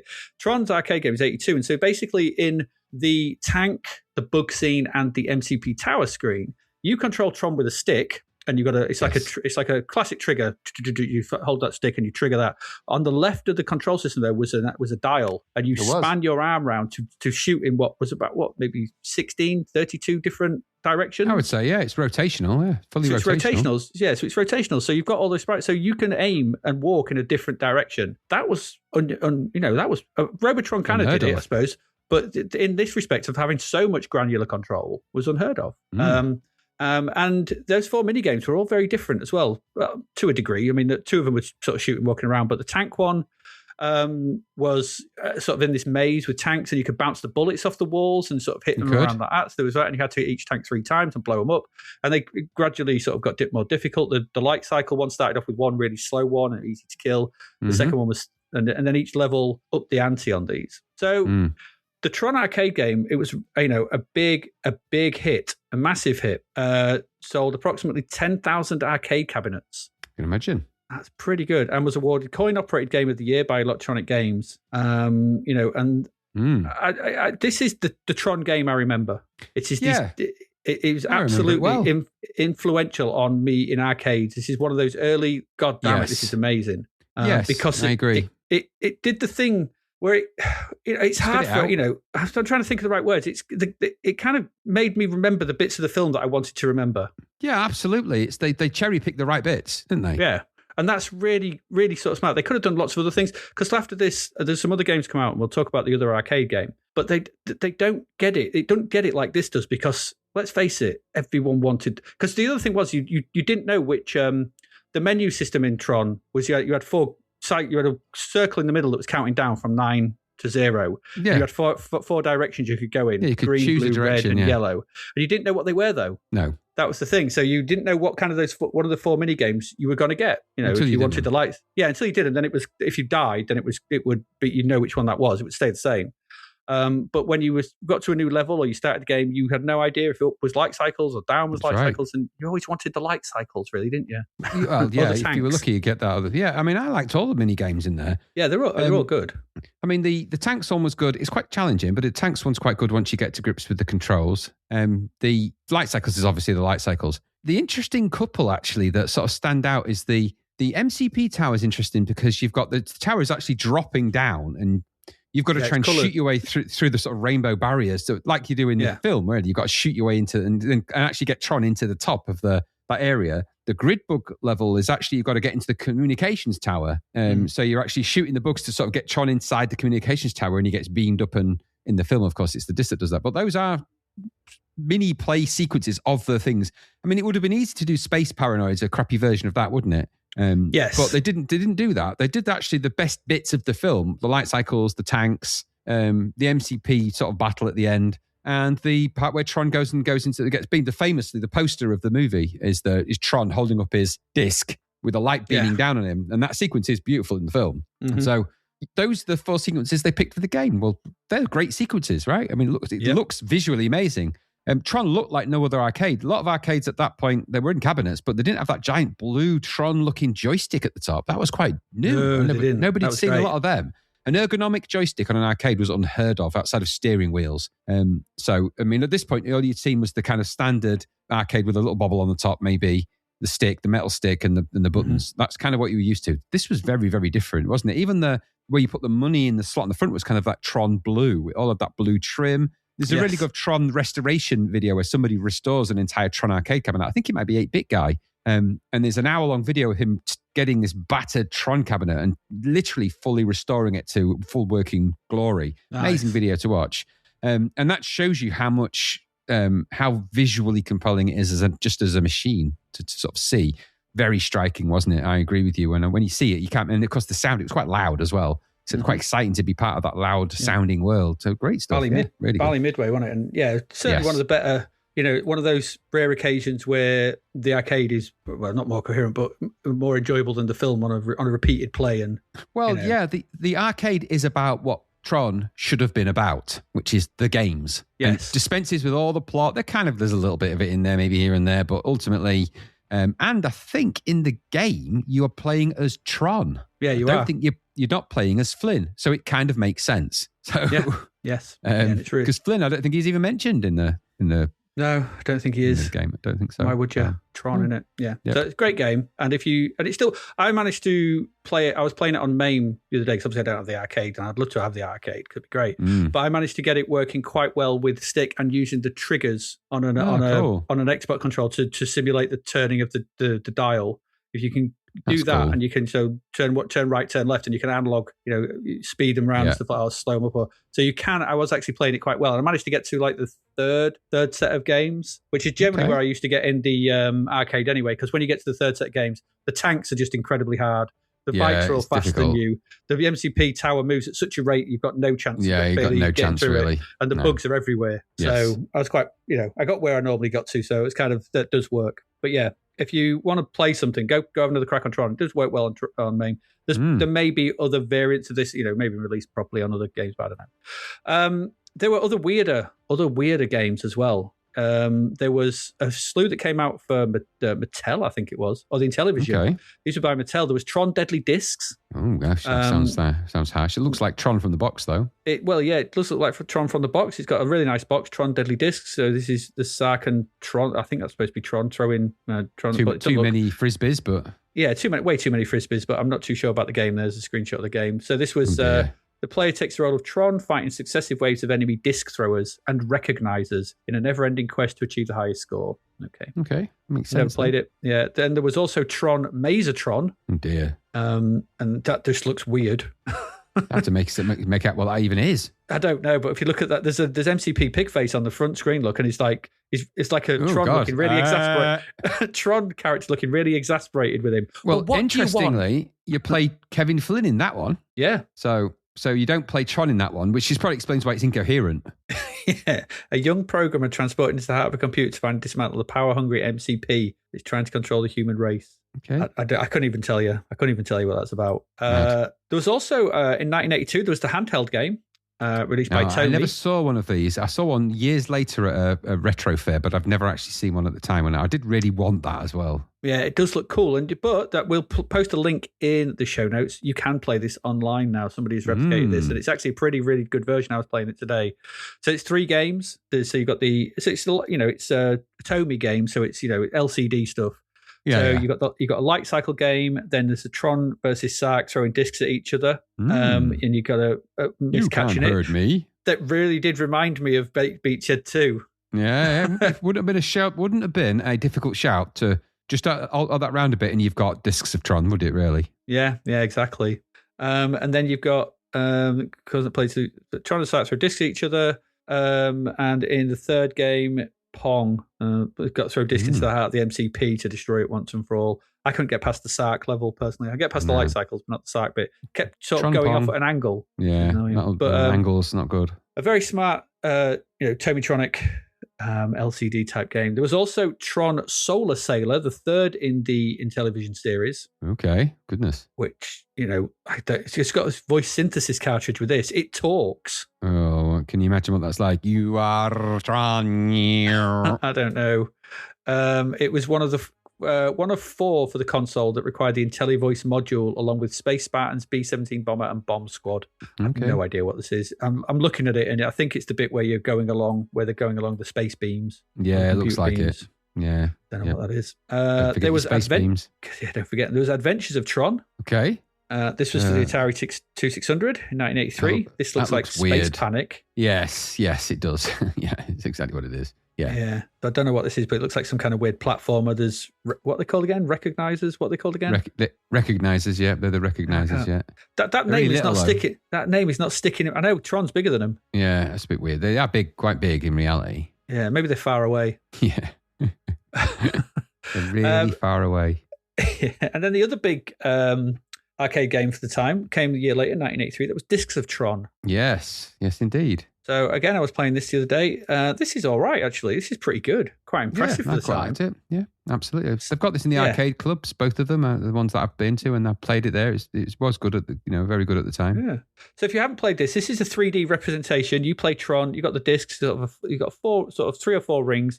You stood on them, and there's an opponent in the distance. It is 3D. You stand in the foreground, the opponent in the background. Your job is to you basically have a you can run around with one stick and aim. You've got a target that moves around a line around the sort of squash court. It's like Giant Light, scoops basically. It is scoops. So they played like scoops. Pardon me. So it's scoops basically, where you throw the disc at the target and you hope to pick off the opponent basically from behind, and knock them out. And if you knock them out enough times, you go into the next one with more discs, which you can jump between and stuff. It's a pretty good game, this. Yeah. It's good. But not quite as... Because there's only that one sequence, isn't there, in Tron with the discs. It doesn't stand up. And because it's only one thing, it doesn't stand up as much as that first Tron arcade game. No. It has a good look to it, but it does. And it's actually a really good representation of that game in the film. It's just not a lot of that game in the film to go by, so... You only got that one little bit. Yeah. So, it's fine, but it just it's just not quite as... It is Tron, but it's not as Tron as Tron. No. If that makes sense. So that was the early games. And then kind of just disappeared a bit, didn't it, Tron? It did for quite a while, yeah. Yeah, for quite a while. And I've got here, Graham, do you want to know where is it? I've got the Tron... do you want the Tron story chronology before we move on and maybe take a break and then sort of come back and talk about the next one? I don't know. Is that what you want to do? If you want to do that, do that. Yeah, well, I'll tell you. I don't know if you know them, because Tron was 1982, and then the official chronology comes back not until 2010 with Tron Betrayal. We'll talk about all these because these are all to do with Evolution, because you had Legacy. You had Tron Evolution 2010, that comes before it. Tron Uprising, which came in 2012, and then Tron Legacy is the next film. Then you have Tron Identity, Tron Catalyst, and finally Tron Ares. Are these all canon as well? Yeah, that's the canon. Because there's a... before we get to them, there was some weird other games that came out. There was GL Tron. There was, yes. And this was a 3D light cycle game. Did you ever play that? Yes, I never played it. Yeah, I remember played it in open source variant. It was pretty good, as I recall. Used GPL, didn't it? Open GPL, yeah.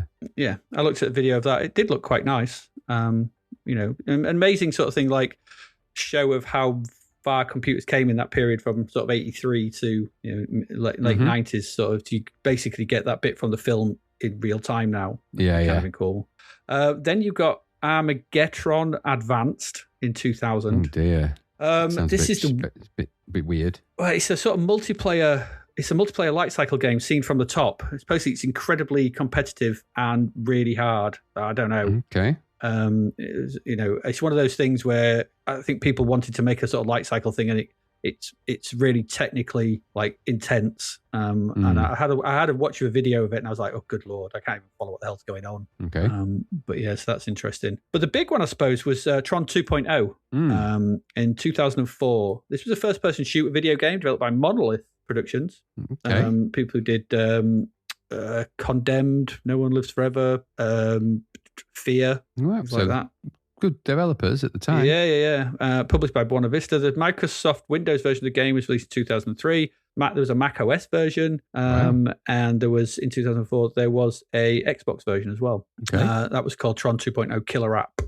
And this was supposed to be, the game was a direct sequel to Tron, the 1982 science fiction film. But it is set in an alternate continuity because its events were decanonized by Tron Legacy. Yeah, that makes sense. So this is now no longer part of the Tron canon, Tron 2.0. So I had a crack on the Xbox version, had a look at it. The main character made me laugh because he's like peak early 2000s pop punk character. Absolutely, he is. Totally, goodness me. He's even called Jet.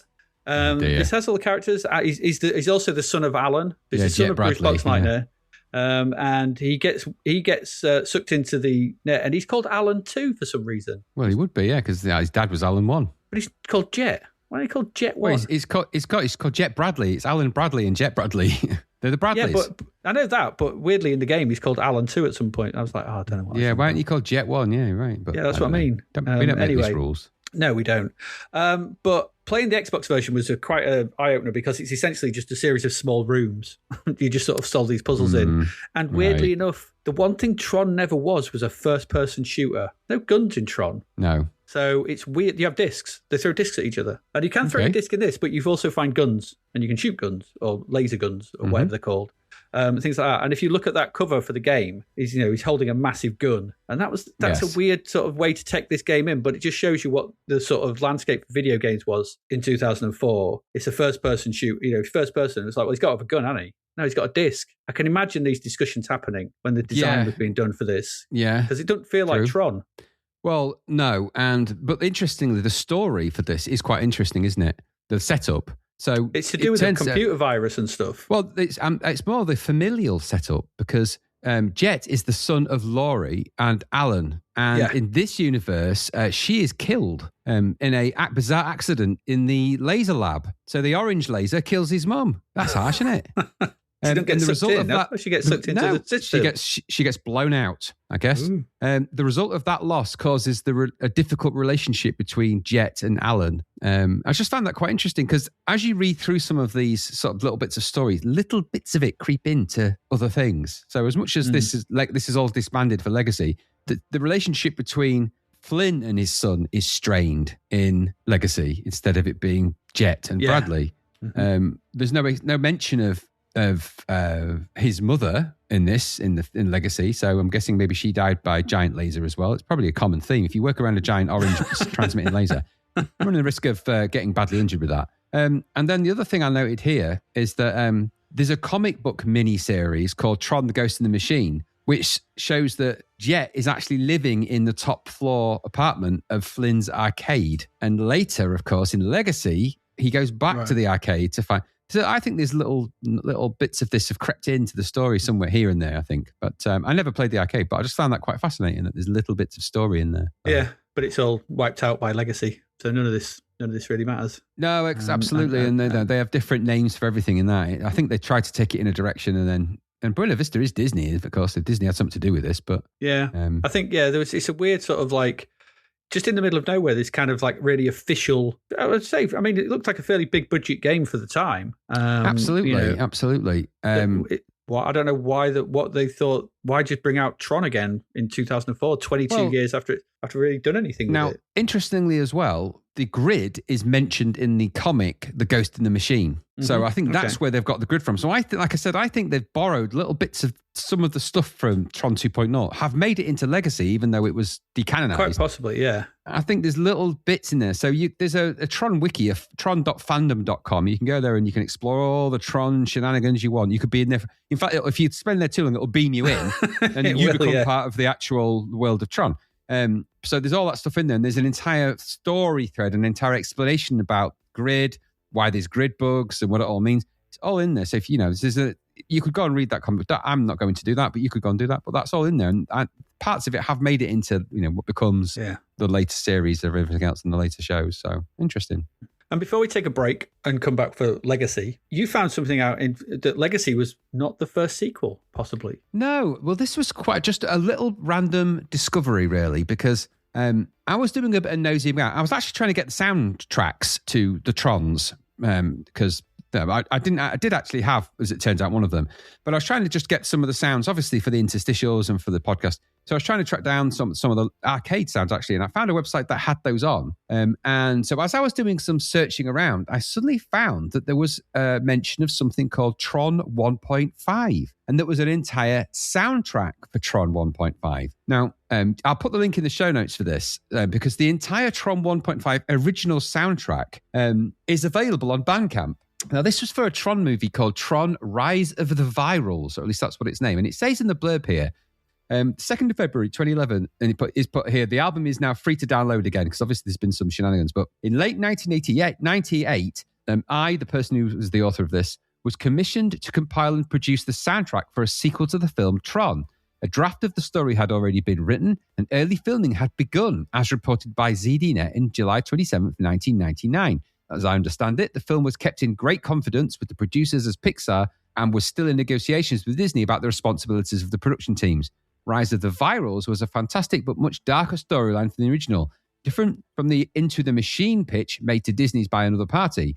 It involved updating the Encom universe to a network system thanks to the internet, but also created a darker world full of programs abandoned as buggy systems or mutants and abused by corrupt users as viral systems. Furthermore, the story included the death of Flynn and presented questions about the digital life of programs lasting beyond the morality of their creators, the users. And then he put, my task was to compile great underground artists to create a new soundtrack for this darker world of Tron. And so I'll put the link in the show notes because there's a little bit more to that about the compilation of the soundtrack, about what it came to be and how it came to be. Now, if you can certainly hear the tonality of that version of the Tron universe in Legacy. There's clearly a lot of that made it into Legacy. The idea of the world being more dystopian and all of that sort of stuff. It's quite interesting, isn't it? Yeah, with the virals and the mutants as well, and the thing taking over the kind of weird stuff, that sounds a bit like Tron 2.0 as well. Yeah, absolutely. There's a bit of that for definite. But it wasn't to be.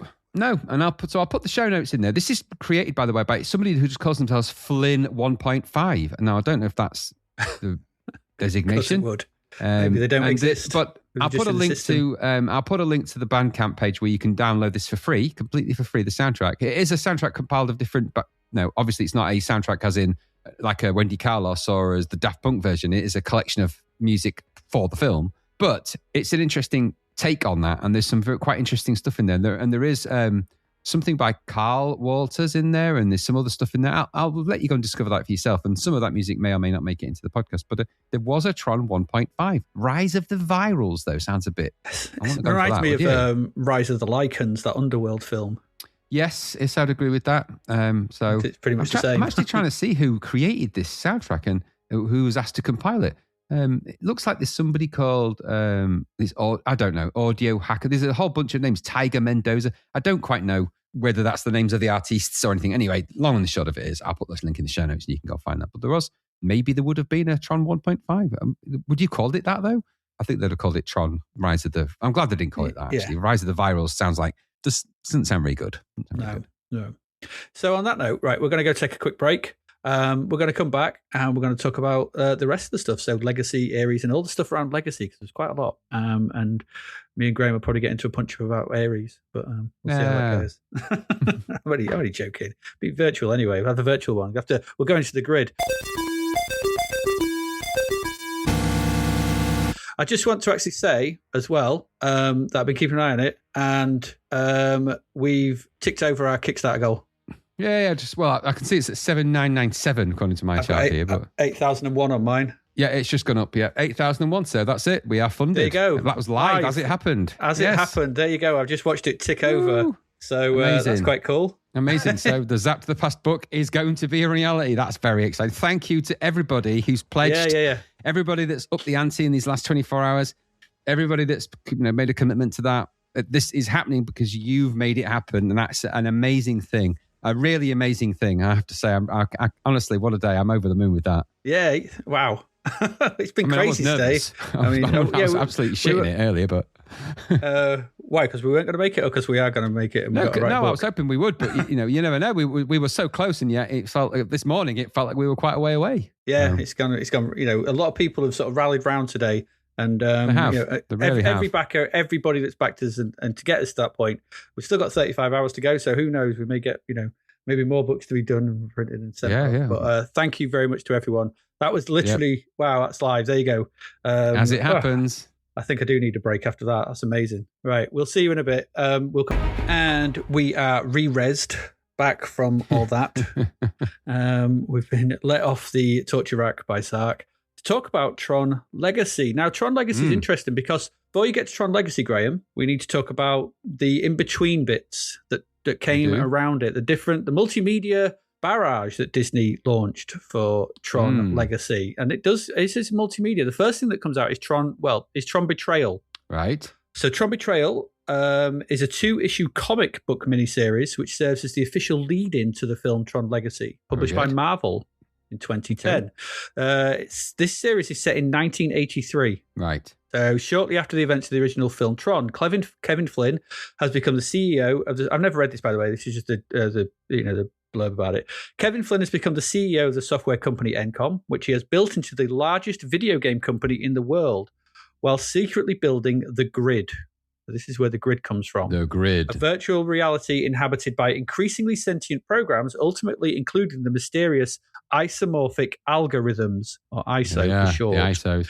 Yeah, as his responsibility in the real world increase, Flynn creates Clue 2, a duplicate of himself meant to serve as his proxy in Flynn's absence. Clue 2 becomes resentful of the ISOs, perceiving them as a threat to the perfect system he wishes to maintain. Clue 2 forestalls the ISOs emergent from the sea of simulation and drives Flynn himself into exile. The story introduces Flynn's son Sam Flynn, who is the protagonist of Tron Legacy, and the epilogue of Betrayal overlaps slightly with the beginning of Tron Legacy and the events of the 2010 video game Tron Evolution, in which Clue 2 moves against the ISOs and Kevin Flynn. Okay, so the next one in the franchise, the next one in the canon of the listing of the timeline is Tron Evolution. Okay. This was I don't know what this is about. Tron Evolution is a 2010 action adventure game. Came out on the 360. Okay.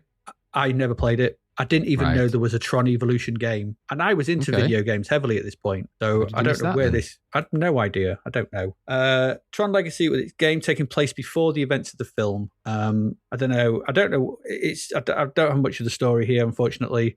So I don't know. There was this, but they turned it into, whereas the first game was Tron 2 was a first-person shooter, this follows the trend of 2010 by making this into a third-person action platformer, a la Uncharted and things like that, where you're wall running and climbing and things like that within the system. So I don't know, but it is. It is part of the storyline, the official storyline. There was also a spin-off for the Wii, which was Tron Evolution Battle Grids. Okay, so which was the one that came before Tron Legacy? Tron Evolution. Evolution. Yeah, that's the game. Because I'm just looking at, because you can go to the wiki, of course, the Tron wiki. Yeah. And there's a description of Tron Evolution in there, but I think it's just the same as the wiki page. I think there is the plot and everything else there and all the various chapters.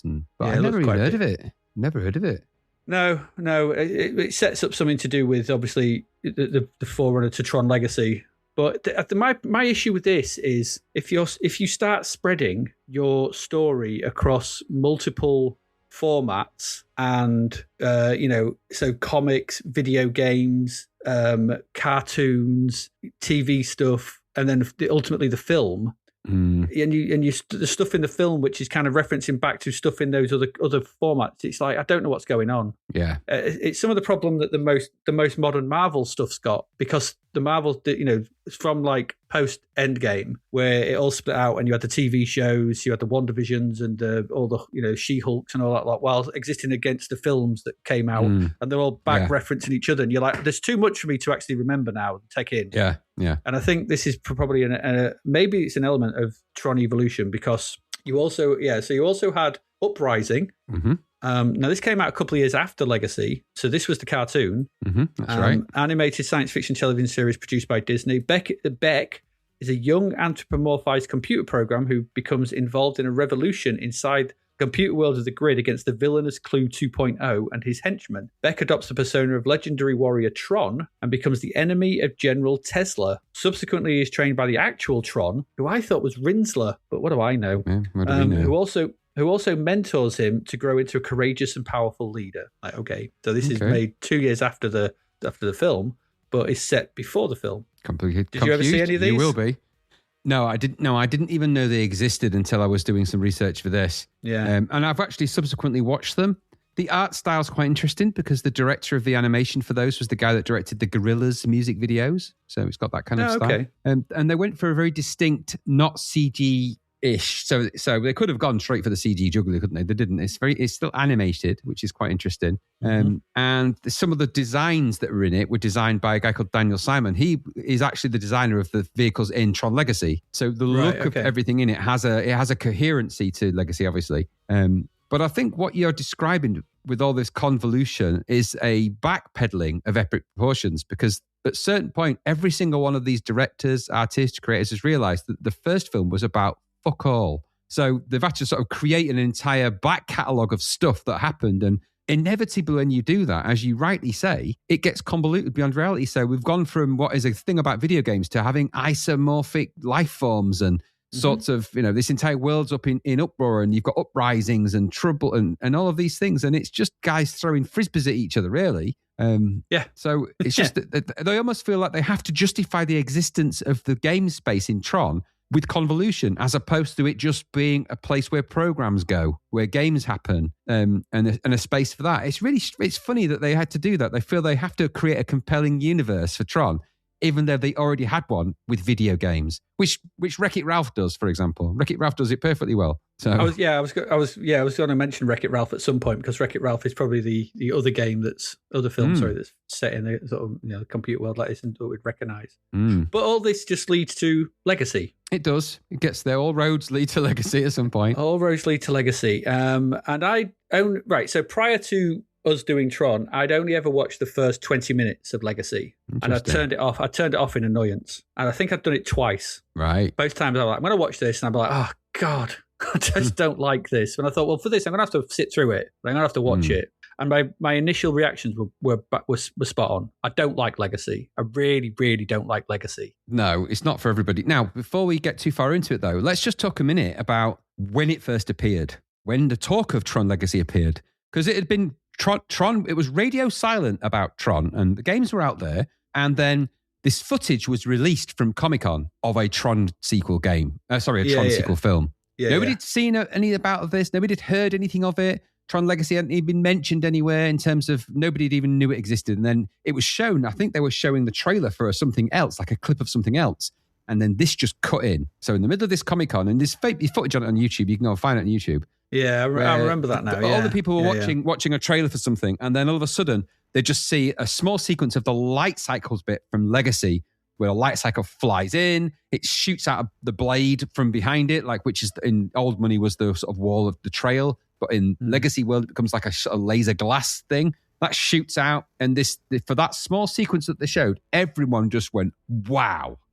For some reason that nobody can really explain, everybody was kind of ready for a Tron film. They just didn't know it. Because the light cycles are cool. Well, but they just didn't know it. And then when this thing came out, and I forget which Disney film they were showing it part of it. Again, you'd have to YouTube that. But it absolutely went viral. It just blew up on the internet. Everyone was like, oh my gosh, they've made a sequel to Tron and it looks like this. And it was mind-blowing because everybody always asks that question. You must have asked it yourself at some point. I wonder what Tron would look like if they did it with modern special video, VFX. Yeah. Everyone had asked that question. I mean, later down the line, when you get films like The Last Starfighter, which actually used a more advanced version of the same technology that they used for Tron in terms of the CG, and then later, of course, it developed. But this was the first time that proper, I guess, Pixar-based animation, Disney level of animation, had been thrown into the Tron sphere, if you like, the Tron universe. And so when it was seen, it was jaw-dropping. Even I was like, oh my gosh, that looks absolutely amazing. That's exactly how I imagined Tron would look in this modern CGI world back then. Yeah. It was mind-blowing. So that was everyone's first taste of it, was this massive viral smash hit mini sequence. And then all of the brouhaha about the film and it being this, and everyone was quite excited. They were throwing in very early version of throwing in buzzwords from previous films. It had Flynn was mentioned, Tron was mentioned, obviously, and just this world, the grit, and these things were mentioned, and light cycles were being shown, and footage was slowly creeping into the world of this amazing looking thing. Then the film was released, Daft Punk did the soundtrack, and that's where we are right now. The film comes out and everyone's like, wow. And then some people were blown away, some were not blown away. I think it was IMAX as well. I believe the film was IMAX as well, Tron Legacy. So yeah, it probably was. I never went to the cinema to see it. I think I tried to watch it twice at home. Just failed twice. I did. I saw it at the cinema. Was it a good experience? So everybody in that cinema, and I mean everybody, was excited by this. I went to the screening. I'm pretty sure it was an IMAX screening, but I don't quote me on that because I'm not one of those people that's massively wowed by IMAX, really, until I saw Interstellar, actually, to be fair. But so either way, whichever it was, everyone was there was high expectations of this movie. Everybody had seen the clips and everything else, and everyone was really excited. I have never experienced a film drain the excitement out of people over that time period, and watch the colour drain and the excitement and the enthusiasm drain out of people. Actually, that's not strictly true. I've seen it happen a couple of times. One was The Phantom Menace, this, and Tron Ares, but I didn't see that at the cinema, thank God. But this one, as it started to unfold, and it started quite exciting with, you've got the return of Alan in there. It's Flynn's son. The soundtrack is just staggering. It is a great soundtrack by Daft Punk for this. Hands down, brilliant. Really suits this darker version of the world, and it's quite bleak and everything. But as it starts to unfold, it quickly unravels, very quickly unravels, to the point when you're thinking, what the hell is going on? Now, I hadn't felt that like since I last saw the previous Tron. And I actually watched Tron prior to going to see this at the cinema, thinking, well, it made no sense. But surely now, with modern CGI, we don't need Milhouse. And it turns out they really needed Milhouse. They didn't, because, everything should have been coming at Milhouse. Slowly but surely, you feel yourself drain of the Tron enthusiasm you had, which is the great tragedy of this film for me. But like I said, that's where I was at with it in the cinema, just watching this film, visually going, oh my God, this is visually amazing. I ain't got a clue what it's about, though. No, it makes no sense. No. And it makes, and I think the problem with this is that if you watch it now, having not seen it then, it's the thing with Tron was ahead of the curve. Yes. In terms of what it was doing, what it was trying to say. Yes. There's an argument that, I'll say it now sort of thing, there's an argument that Tron is a precursor to things like Neuromancer and The Matrix. And it was doing all those things first about being in a system, anthropomorphic people in a computer system. Hell, if that's not Neuromancer, virtual The Matrix, avatars, everything. What the hell is? All of them. then that's Tron. They're in the suits and everything like that, and so it's not quite the same. But that idea is Tron. It's ahead of the thing. You fast forward 28 years? Is it 28 years to Legacy? You've gone through Cyberpunk, your Johnny Mnemonics, your Neuromancers. You've gone through the Matrix systems. You've gone through the Matrix trilogy, and you get to Legacy. And ironically, I was reading about it today, and one of the things they said was, "How do you do a Tron film in a post-Matrix world?" And they were, "We need to make it look amazing." And they realized that, but what they didn't realize was that they were just remaking The Matrix 2. Yes. Yeah. The second film. Yeah. And I was watching it going, this is just The Matrix. This is just the second Matrix film. And there's loads of bits in this which are just lifted directly from the second Matrix. So watch it now. And it just feels like just a sci-fi film that rips off the Matrix stuff, whereas it doesn't feel like and it feels, this is its biggest crime for me, it doesn't feel like a sequel to Tron. Because I think what you're describing is actually quite accurate, and it wasn't something I'd really thought about before, and then you kind of put me onto it when you said, actually, there's a lot of the Matrix in this, and I thought, actually, you're really right. Now, The Matrix is kind of the film Tron should have been, right? Neo could have been Flynn. Yeah, absolutely. He tried to break into computer systems at the beginning. There's this alternative world.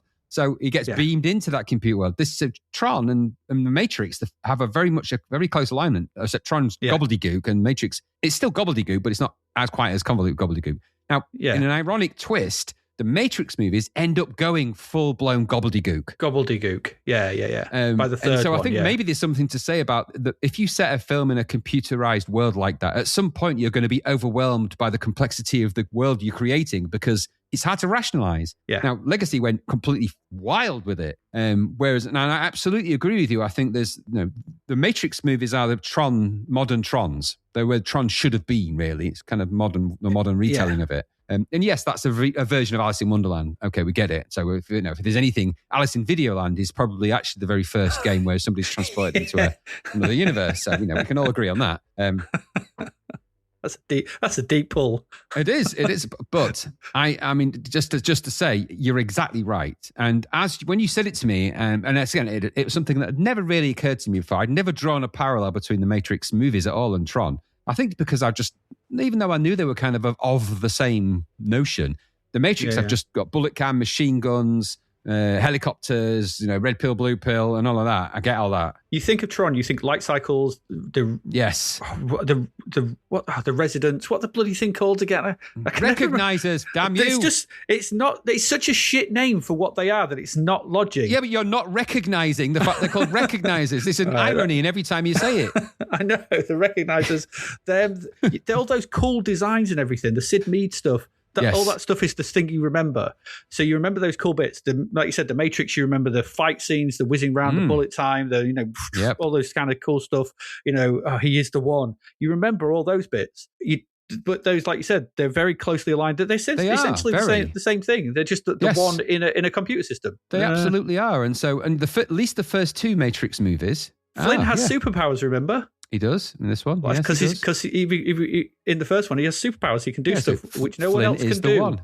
No, I get it. I mean, I completely agree with you. The parallels are clear, without a doubt. And there's even if you look down to the sort of the motorbike sequences, the chases, all of that stuff, getting beamed in via little telephones instead of beamed in by, it's all there. That is essentially a Tron universe in Matrix form. And I get that's where they've gone with it. And I totally understand that. And yes, there's the fighting and everything else. But that is ultimately, and even later down the line, the latest Matrix movie, it's all set in a video game, isn't it? It's the video game space. And it's even more blurred lines between video game and the reality in that one.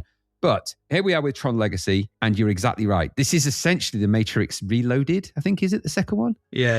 Or reimagined or revisited or whatever they call it. And there's a direct line you can draw between sequences and the look and feel of this and the Matrix movies, without a doubt. Colorized differently, but yeah, absolutely right. Yeah, and they rip all the good stuff out of Tron.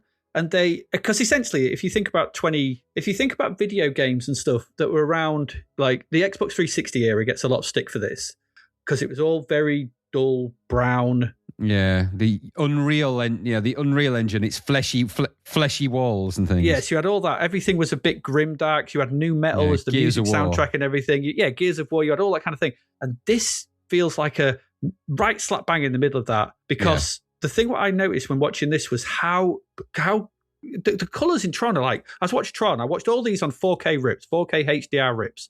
Got decent telly. Like Tron was like popping off the screen. Ares does the same. This was like murky and dark, and it's like it is dark. They've just desaturated Tron. You don't desaturate. Well, the one thing you shouldn't do as a designer for Tron is turn that desaturation. You turn it up. I don't think that it's fair to say it's desaturated. The universe they're trying to paint is dark. They're trying to paint a dystopian universe of Tron, and so they just make it kind of dark and dull. But you don't need to do that. You don't. No, because the distinction was never that way. They'd never done that way. They didn't go in the first Tron movie. They didn't go and look at the various dark parts. You didn't just see Sark as kind of a dark blue and everything kind of dark around them, And when you see Clue and Rizzler and all the other stupid idiots, they're in kind of an orangey red. It's not, like you said, it's not quite popping. And I think they've tried to create a kind of blend on the eye and a more dystopian palette. But you're exactly right. You don't need that. Didn't need that. No. The distinction's very clear. If it's red, it's dead. If it's blue, it's true. Very simple. Well done. I'd like to think I'm going to go and have a rest now. But I agree with you. I don't know that it's fair to say that it is desaturated. I think that I think they're trying to go for a stylistic choice in the way that the Matrix did with the greens. But it works in the Matrix with the greens really well because the Matrix is distinct from the rest of the world because in that world of the machines is a dark dystopian world in complete contrast to the Matrix world, which is this hyper-realistic, super high-coloured environment. You've drawn the distinction quite clearly. They blur those lines. Even when you're in the outside world in Tron Legacy, it's dark. Yeah. So it looks exactly like even when he gets beamed in, such as he gets beamed in, he comes out inside an exact version of the darkness he left. It's really weird, right? You're right. You're absolutely right. Because that's the thing. The cool scenes from Tron, like I said, the bit where he gets beamed in and it block by block by block by block by block by block. It's cool. It's a really sort of like, oh, that's a cool, horrible thing. But that's amazingly done. In this, he's sat at a computer and then there's just a flash and then he's in. And he's like, okay, and then he's just on the street outside Flynn's in the Tron world. It's like, what, what's gone on here? No, so this absolutely. Makes no sense. And then for some reason he gets put on an elevator, sent down, and then 4 weird walking supermodels strip him of his clothes and put the Tron gear on him. They do. I mean, it might be worth just going through. I think we need to go through the story of Tron Legacy and just to sort of because it needs explaining. Now, I'll warn the listeners now, that as we go through this, it gets even more contrived, if that's even bleeding possible, more contrived than the original Tron. Because it suffers the same problem. It starts out about one thing, and then they try and make it into something else bigger. They try and make the world and the universe bigger. They never needed to do that. It's the same problem the Matrix suffers from ultimately, is because when you go big in the first movie, and they did in that, where do you go for the second? Now, the Matrix is a slightly different problem, but the mindset is the same. With Tron Legacy, it starts to unravel. The plot starts to make no sense. And so they try and fill it with eye candy when that doesn't have enough visual appeal. But well, then all you've got left is the story. And at this point, when you see someone looking at a digital pig, you're like, what the hell is happening in this crazy world? And now believe me, that happens. It's the MCP. That's what he became a roasted pig. So the story then, Adrian, give us the lowdown of what happens, because I think God knows we need to know. I can barely remember because I was just so angry with the damn thing. So you're going to have to help. So, all right. Well, I'll start you off. Well, I'll go from what I remember at the beginning. So at the beginning, a rubber-faced Flynn is talking to his son. Yes. Because they hadn't quite mastered doing young people in film. So the aging process wasn't ready. No, it wasn't. No, it needed to age a bit more. Ironically, so Flynn is talking to his young son. He's had a son called Sam.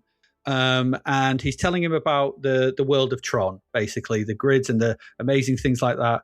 And then he tells him that he created this program called Clue, in there sort of thing. And he's like, at this point, the kid goes, Clue, codified likeness utility. That was the first point I shouted at the telly. Because I was like, you don't name your programs? I name all of mine. It's not an acronym. Clue was his name. It was his name, yeah. It's not an acronym. It wasn't an acronym.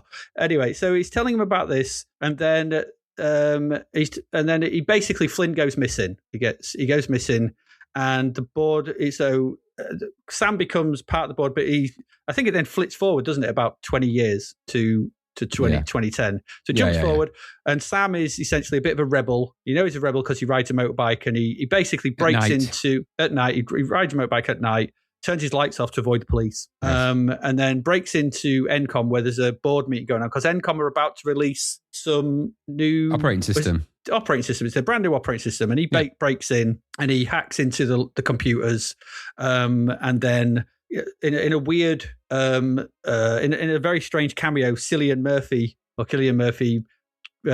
reprograms it, and he just pops up, doesn't he? He's part of the board member. He's the one who goes, "Oh, don't worry, I can sort this out." Cillian Murphy. He's Dillinger. He's Dillinger. Is he? Yeah, that's Dillinger. He's too old though, isn't he? Because it's then that's the new Dillinger. Dillinger's son. That's the new Dillinger. Oh, is it? All right, I his never name, realised it because he's the only bit he's in it, isn't he? Yeah, he's in an end credit sequence in there. Oh, right, okay. So anyway, Cillian Murphy does to stop it. Sam he sort of breaks this sort of big release, and then he puts it out into the net, doesn't he, for everyone to get. So he sort of he gives it away for free. He gives it away for free. They were going to sell it, yeah. Yeah, obviously the board members are not too happy, but Alan is on the board of this at this point. So Bruce Boxing Lightning is on the board, and he goes to find him because does he get captured by the police? He jumps off. He base jumps, doesn't he, off the top of the building? No, he's chased by security because he's hacked into the system to make this thing free, and he's in the income building. He's chased by security. He gets away by leaping off the top of the building. Yeah, he base jumps. Landing, and then he gets caught by the police at the bottom of that. And then that's when Alan comes to see him, doesn't he, in his sort of house, as it were. Yeah, I don't know how he sort of avoided the police because I suppose he's his own company. Alan's let him out. I think Alan's gone and bailed him out. And he gives him, and Alan's received a page. Communication, a page on this old pager that he's got, and it tells him to go to Flynn's. So it's the from arcade, Flynn. Yeah, it's from Flynn. But I don't think they know that at this point, do they? Yeah, he does. He says, I've got a message from your old man. But I haven't heard. Oh, right, okay.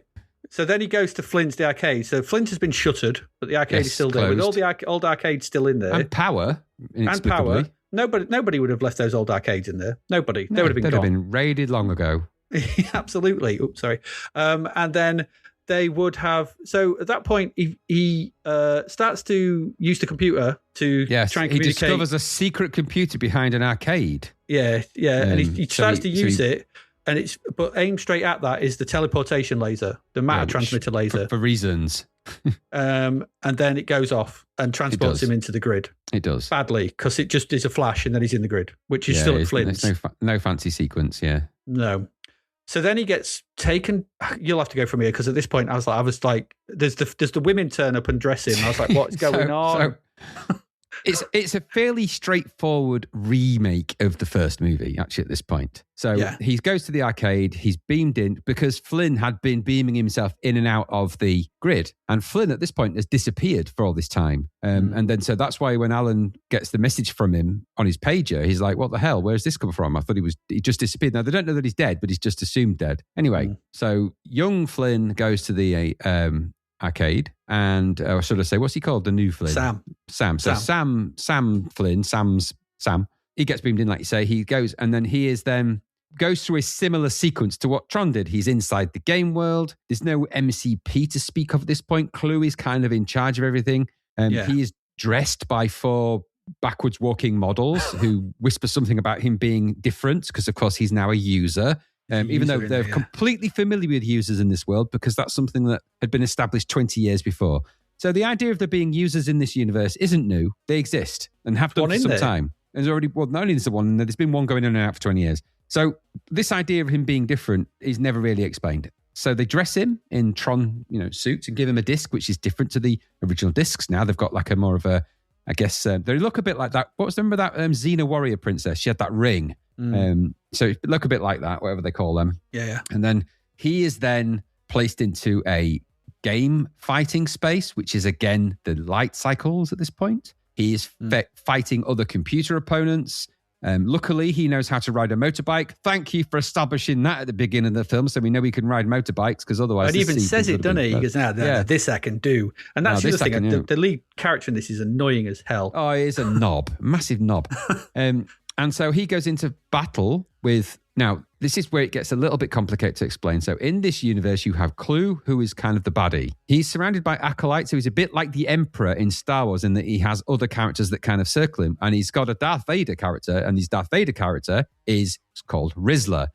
Oh, Rinsler, sorry, not a Rizzler. It's Rinsler. I'm going to call him Rizzler now from here on in. So Rizzler is basically, we discover later, is actually kind of Tron, or at least someone that sounds like Tron. It's never really established 100% who it is. But anyway, so Rinsler is the super baddie who can kill with 2 discs. He has 2 fighty discs. He has 2 discs, like Darth Maul. So, exactly. So then Q, lots of complicated jumping, flipping, spinning, throwing discs at each other, flying about. Then they're in motorbikes and zzz and all the... And the light cycle race goes from being a really angular, fast-paced video game into something that's more like a kind of a motorbike race, really, with light beams. Yeah. Now, it's very visually rich. I mean, it's amazing to look at, but it lacks any real substance. You're early on into the film, so you know nothing bad can happen to Sam at this point. A huge problem with these films is that if you're going to pitch... there's nothing tense about them, There's no tension, because if you're pitching the chief protagonist against the enemies at this point, it's too early for that battle. That's why Darth Vader doesn't fight Obi-Wan until later in the movie, because if you just fought him at the beginning, and you know that can't... if you fought Luke Skywalker in the first 2 minutes, you know that that's not going to work out so good. So we've got this sort of sequence where Sam is trying to figure out his place in this particular universe, because at this point he doesn't know, but he's obviously aware that Flynn is potentially in there somewhere, because obviously if the message came from Flynn, or at least we think at this point it was, and he's been attracted to this world, and then he needs to go and find Flynn. Now he's basically losing this race against these baddies who are quickly overwhelming him, and then in flies this vehicle from nowhere, this like a car, like a space car, piloted by Cora. Cora, isn't it? Yes, it's piloted by Cora, and she rescues him and takes him and drives him off into the distance and away from Clue and all of his baddies, and they don't know where he's gone because he's got the fastest vehicle. She's got the fastest vehicle on the grid, so she zooms away and she takes him to the digital cave house. Flat apartment where Flynn has been inexplicably living like a video game Gandalf for the past 20 years. I assume eating digital apples and fruit and pigs. How he gets those, I don't know. I guess he's a cool programmer, but he's programming digital food and surviving on it. That takes some doing. So he inevitably, Sam is then taken to where Flynn is. And so he then is reunited with what he thought was his dead dad. It's worth noting as well that Cora is ridiculously hot. Because she has to be. Yeah, she's absolutely, she's a beautiful character. She has to be. You know that's going to become Sam's love interest no matter what happens, because it's the only woman in it. So he's got no choice. Apart from the other sort of tertiary characters, she's the only woman in this entire universe, it seems.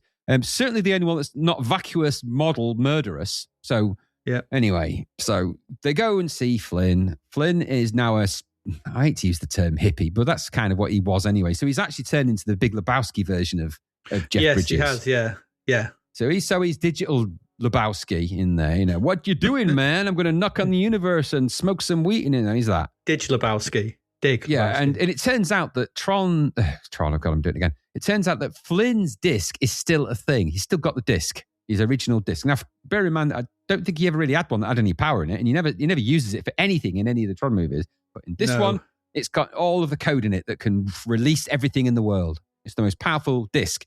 And Clue wants to get his hands on it, it turns out, because he wants to take all of the army that he's creating from the grid into the real world, which, of course, is what later becomes more of an Ares type thing. So that's Clue's big plan, is to take over the world, because Tron, as he explains, he had created this evolving, like I guess you call them a life form in the grid, which became known as the ISOs. The ISOs were a self-evolving life form that were a natural, organic, semi-organic creation of this process of creation, which Flynn and Clue were a key part of. However, Flynn mistakenly told Clue to make sure that everything remained pure, and so Clue took upon himself, in the way that a program would interpret something like that, to make sure everything was completely pure, and anything that was impure or imperfect would be erased. Again, we're going back to that Matrixy type world as well. There's an entire Matrix thread of that. Now, at this point, you might be thinking, what on earth are you on about? Because wasn't this about a guy getting beamed into a video game? And you're thinking, yeah, it was, but no, forget all that now.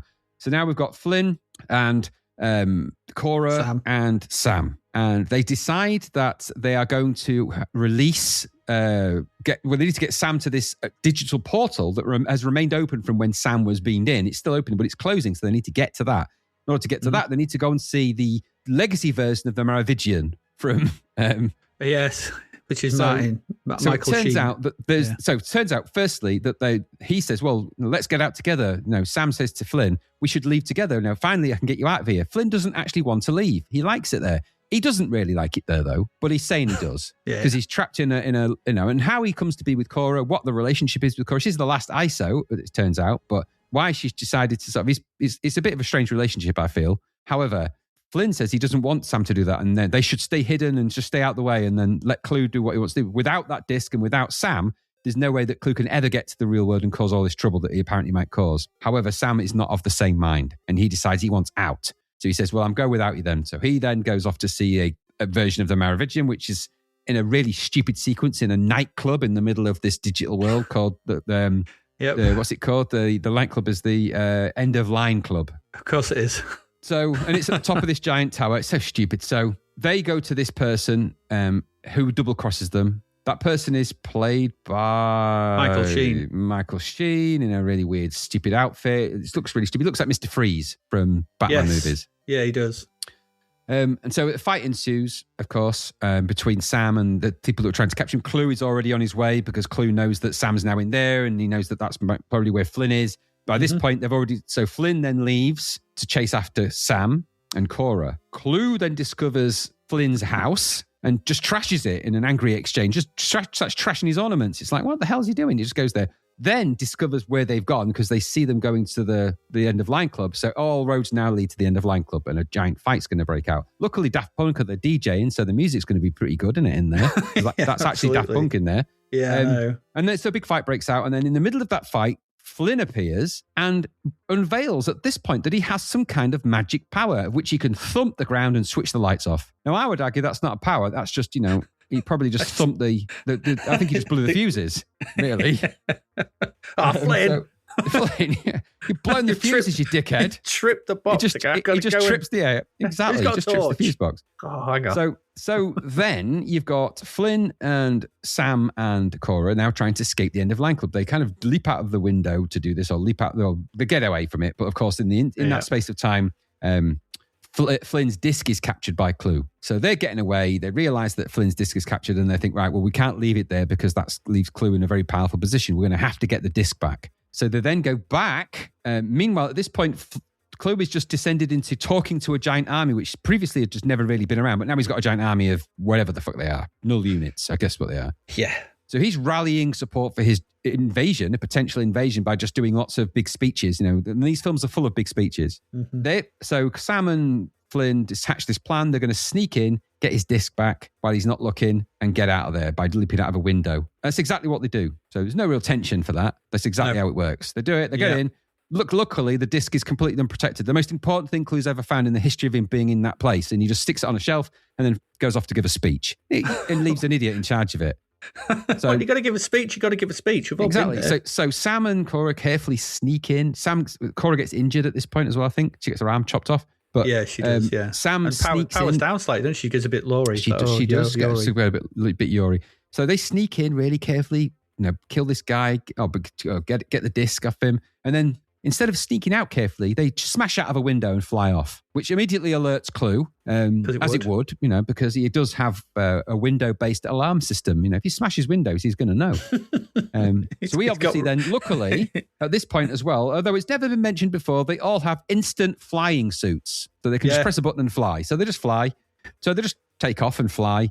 So now you've got Flynn and Sam and Cora on some kind of ship that they've usurped. They managed to just fly. Cora can just fly anything, it turns out, which is handy. There's this giant spaceship that looks alarmingly like the spaceships out of the Phantom Menace. Looks very much like the one that they land in and then it blows up. So there's loads of other imagery creeping in. So they're flying off with the intention of getting to the rupture in the whatever the hell you call it, to try and get Sam and hopefully Flynn, if he wants to go, and even Cora, and get them the hell out of this space with the disc. So they've got the disc in hand. They're flying away. We've now got a cat and mouse game, whereas Rinsler and I think it is Rinsler and Clue were chasing after them. Big fight. It all goes very Matrix at this point again, because there's shots where Sam is in a gun turret shooting at the enemies who are flying in. So it's little bits of Star Wars. There's little bits of Matrix. It's the Millennium Falcon sequence, isn't it? Very much Millennium Falcon, but there's a single shot that looks exactly like the Matrix, but maybe the Matrix third movie. But anyway, that's all happening. Yeah. And ultimately, it gets down to a fight between Clue. Sam is incapacitated at this point, so it's Clue versus Flynn. They've been kind of trying to set this kind of thing up for ages, and inevitably, I think Flynn. I can't remember what Flynn does to Clue. I can't remember now, but anyway, they resolve the fight. I can't remember who wins or what. It doesn't really matter. At the end of this, Clue is destroyed. I think Flynn is destroyed with him or dies at this point, at least in terms of the digital version or whatever the hell he is at this point. And then Sam and Cora are unable to escape with the disc and get out of the rupture and therefore back into the real world. Now, this has no ramifications for Cora, who has previous to this, A, had her arm surgery, but B, has just never existed in a real world. But she's always wanted to know what it looked like. She's weirdly on Flynn's shelf on his home. He's got books, lots of Jules Verne books. Yeah, and Tolstoy and stuff. Exactly. So she's well read. Where'd they come from?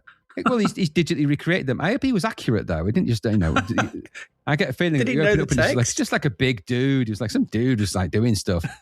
And so they're out in the real world. And then that's the end of Legacy. What the legacy was, it's a little bit unclear. Clue's kind of Sam is the legacy, isn't he? At a certain point, obviously, Rinsler realizes he fights for the users. Makes no sense in that context. Doesn't make any sense in the film. And does it mean he's Tron? It's never explained. It would have been easier for him not to be Tron at all. In fact, why it's called Tron Legacy is a little bit mystery, really. However, in the real world, everything's hunky-dory. And then in the end sequence at the end of the film, you see that Dillinger makes some kind of appearance in like kind of a text. It's like, signed Ed Dillinger. There's some allusion to the fact that Dillinger is coming back with something super powerful. And that leads us obviously to Ares, or at least ultimately to Ares. But that's as least convoluted as I can make it. This was pretty good. I'd watch that. Continuously raises question after question after question. And it's the same problem as Tron, isn't it? You take all the visual effects away, and if you're just left with the story, it makes no bloody sense. And they just fill it with visual iconography and throw in buzzwords. Flynn has got his old light cycle bike in there for no reason whatsoever. It's the fastest thing on the grid. He uses it once and then discards it like it was a piece of shit. Like, it's just, but his reaction and his ability to use that throwing away of that bit of the original Tron universe is the exact mirror of everything that happens in this film. They take bits of the Tron that they want and they just throw it at the wall. Some of it sort of sticks. Most of it doesn't. And any of the plot, well, forget about it. It's got enough of Troniness about it to make it Tronny. And I said Tronny there, just to be clear. So we don't want no woke police coming after me. So it's Tronny. But what it isn't is a sequel that makes any sense to a film that never really made any sense. So now we've got compounded problem. Now we've got two Tron films, neither of which make any bloody sense. So let's maybe get it right a third time. So was that a good read of that, do you think? Is that where you are with it? Yeah.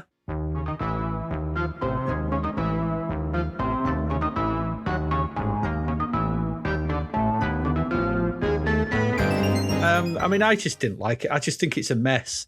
I just think it's not a Tron film. It doesn't feel like a Tron film. It just feels like that whole sequence where he explains about the ISOs coming in from the thing and then Clue wanting to make his perfect society, which is what he was programmed to do. So he destroyed all the ISOs. It's like, why are you doing this? Where did they come from? Who are these programs? Why are you in this wasteland? What's going on here? Who programmed this grid? It's stupid.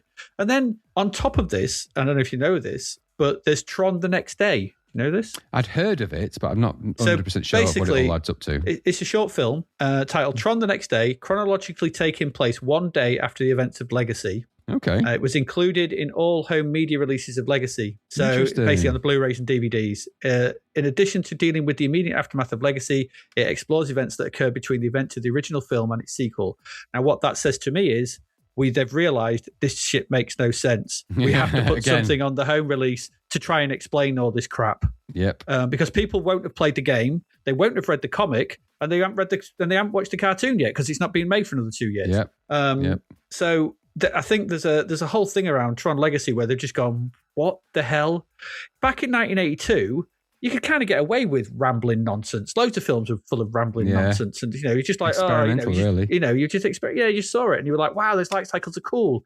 2010, you're in the wake of the Matrix trilogy. Yeah, and you've had so many good sci-fi films about all this kind of stuff of the cyberpunk stuff and all that kind of stuff. You need to make sure that you're on your at a decent level. And if you're going to do Tron, the one thing I took from this was then they said, how do we do this? We have to do it like this. You completely just evacuated Tron. Tron has just gone from the building. Yeah. And Rinsler is the perfect example of that. Why would you make Tron into Rinsler? Yeah, couldn't agree more. This film baffled me. It baffled me. And there's a reason why I turned it off twice after 20 minutes. It's because it's rubbish. And I know people might be listening to this going, Tron Legacy's all right. Watch it again. No, it's not. Now. No, it's not. I mean, its soundtrack is amazing. Fair play. Yeah. And the soundtrack for the first Tron film is for all very good. three films is great. Yeah, it's great. So the soundtrack, no problem. Whether it's the sound, as in the OST, the music, or whether it's the music they use in it's all good. Visually, all right. Legacy might not have the same pop and punch visual memory, pop and punch as something in 1982 because it was completely different then. But it does look amazing in the CG parts and some of the CG sequences because obviously they can put the cameras wherever they want. It's very elastic cameraed. They're allowing the use of a digital camera to really fly around all over the place. It's like it's like being strapped to a drone as you fly around. It's very much quite a free camera. And that's fine. Totally get that.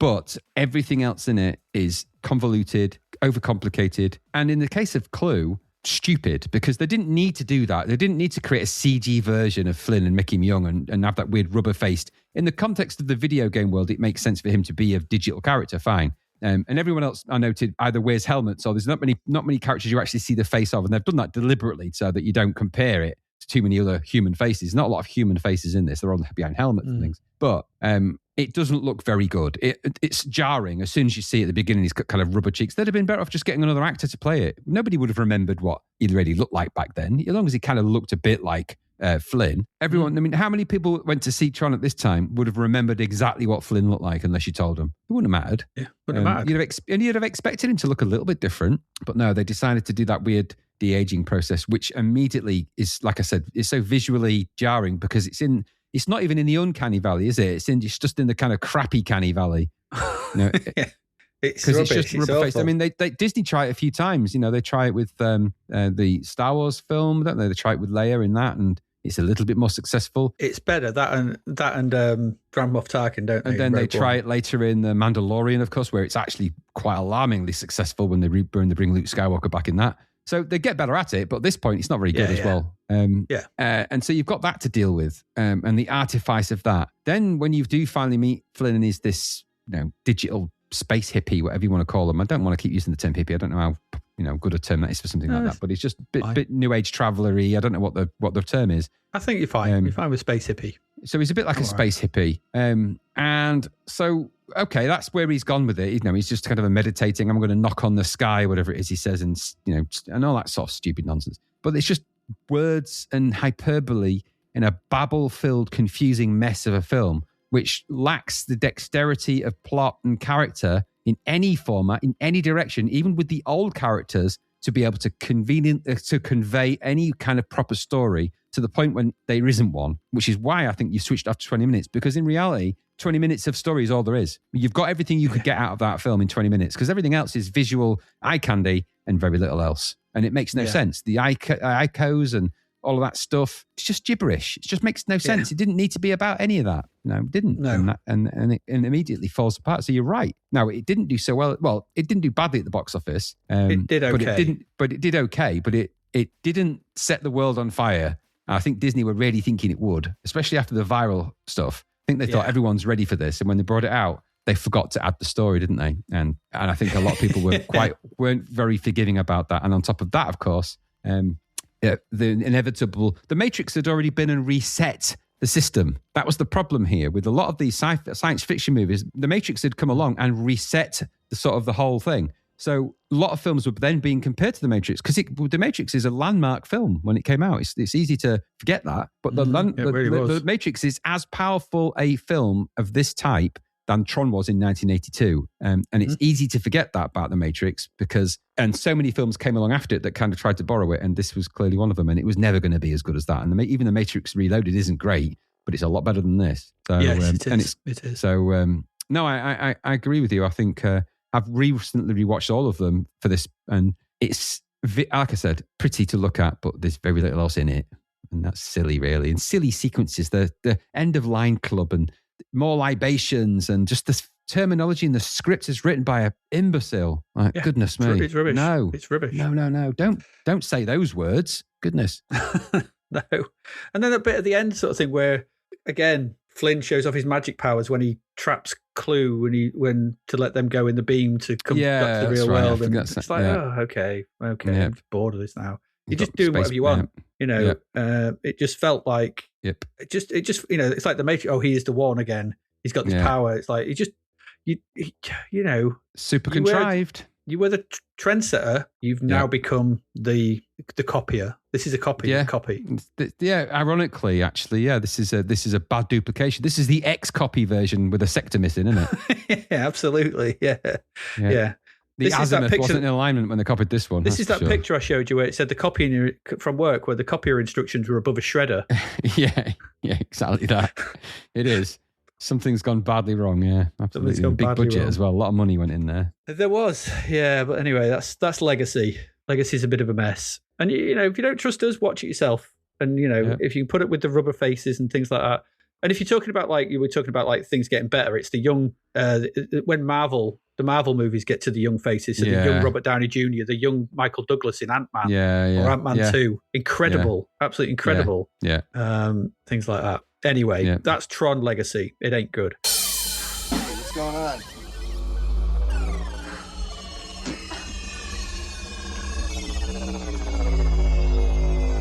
You see this? You shouldn't be able to do that. Following on from that, there were some cancelled projects, but in terms of, there were games again. I mean, obviously we had Legacy, there was the cartoon, the battle grids, those kind of things. In 2016, there was Tron Run/R. Okay. That was an endless runner, published by Disney, released for the PS4, Windows, Xbox One. I have no idea. It looks nice. It looks Tron-y. It looks nice and bright. Give it that. Okay, that's a good thing. But I've never played it. It's one of those. I mean, an endless runner on a console sounds an odd concept. Yeah, I don't like the sound of that. So just weirdly. Then it goes dormant for a little bit, and then we get the Bithell games. So Mike Bithell and Bithell Games, they're quite famous. He's done lots of games. He's done John Wick Hex recently, but he sort of broke onto the scene with things like Thomas Was Alone, Mike Bithell. But Bithell Games made a couple of like story-based detective-style film games. Okay. And these are considered canon. They're in the list of canon stuff. So Identity, he made Identity, Tron Identity, which is 2023, a visual novel puzzle game. The player follows Query, and it's set 13 years after the film Tron Legacy. The player follows Query, a programmer who investigates an explosion in the repository, a building in a backup grid created by programmer Kevin Flynn, intended to house ISOs. His investigation leads him down a path that uncovers many secrets about the world he and other programs inhabit. I haven't played it, but I've heard quite good things about these. The sort of the look of it's pretty good, and these Bithell games are pretty good. Then there was Tron Catalyst. Okay, this was another similar sort of thing. 2020. Well, this was more of an action adventure game. Serves as the sequel to Tron Identity. Okay, so this was made afterwards, but it's the prequel. Players control Exo, a program who gains time looping abilities after trying to deliver a mysterious package when it suddenly explodes. She then embarks on a quest to find out the cause of the explosion and her abilities. Right, okay. Now, did we mention the Space Paranoid game, Tron Evolution? Oh, we didn't. No, there was others Tron as well. Evolution Battle Grids and Tron Betrayal. Well, I mentioned, Betrayal was mentioned. Betrayal's the comic. Right. So we talked about Betrayal. That was the prequel one that's set in 83. There was a Space Paranoid game actually made in 2010. Right. So it does look like it does look exactly like it. It's a first-person shooter arcade game, and it's basically the remake of the one that was in the 1982 film that he's played. Okay. So I never played it. I think it was made specifically. An arcade version was designed by 42 Entertainment for the 2009 San Diego Comic-Con. Right. Okay. And then it was released online in 2010. So I think this was like a promotional thing for the beginning of, Legacy coming along. And then we had Evolution, and Evolution Battle Grid was the minigame Ares. It does. So Tron Ares, that came out last year. It is the third installment in the Tron series, directed by Joachim Roning. And completely just, I don't know. I mean, you don't like it, do you? No. I mean, it's even though it's written by Steve Lisberger, or it's partly written by him, no, I didn't like it because it felt like such a deviation from Tron to the point when it may as well not have been a Tron movie. See, I am of the complete opposite thing, because I think this is feels like a proper sequel to Tron. I think this feels more like Tron than Legacy ever did. Well, Legacy, yeah, that's not difficult to say because Legacy is a very weak film. No, but Ares is equally weak because of not just for the contrivances, because it lacks any tension in any part of this film. None. There's none. And it follows the exact problem structure of all of the Tron films. So ultimately, the main protagonist is not the person you're following. The main bad person is not the person you're following. The story is contrived. The plot makes no sense. I thought you were following Ares. No, but Ares isn't the main bad person in it. That's that woman character in it that comes in later. So, because Ares turns out to be the good guy, not the bad guy. Yeah, I mean, ultimately, Ares is this is data in it. So it's data from Star Trek. It's about a robot. Or it's about a program learning what it is to become human. Yeah, it isn't about a guy in a video game. No, it's not.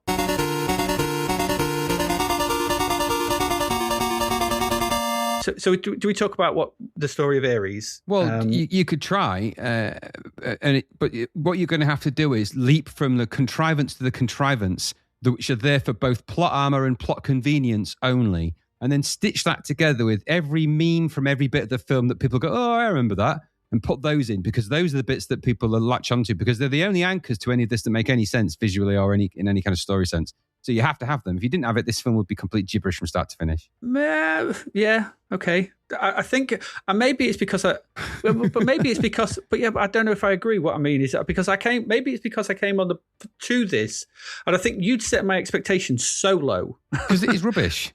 And so I was like, oh, this is going to be dreadful. I'm going to hate this. And everybody said, oh, you were like, yeah, everyone said it's rubbish. And I just watched Legacy, and I think you said Legacy was better. And I was like, oh, God, Ares. And I was like, visually, sat down to watch it, and I was like, and then Ares, I was like, this is all right. I was like, and I don't know, maybe it's because I came in it expecting so little that I found it quite funny in places. I found it quite interesting. I thought the special effects were incredible. The camera work's really good. I thought the actual idea of, because, and it, people said, oh, it doesn't do anything with Legacy, but Legacy had set the thing that programs could come into the real world. Legacy does that at the end. So that's not something that's... Well, yeah, but I mean, you're basing an entire movie off one tiny thing. Well, that was going to be the next thing, wasn't it? That wasn't what it was about, was it? That wasn't what Legacy was about. Legacy was never about Cora escaping the Tron world. No, but that was where it was going to go. No, that's not where it was really going to go, because the ISOs were brought in as a convenient measure to extend the pointless story.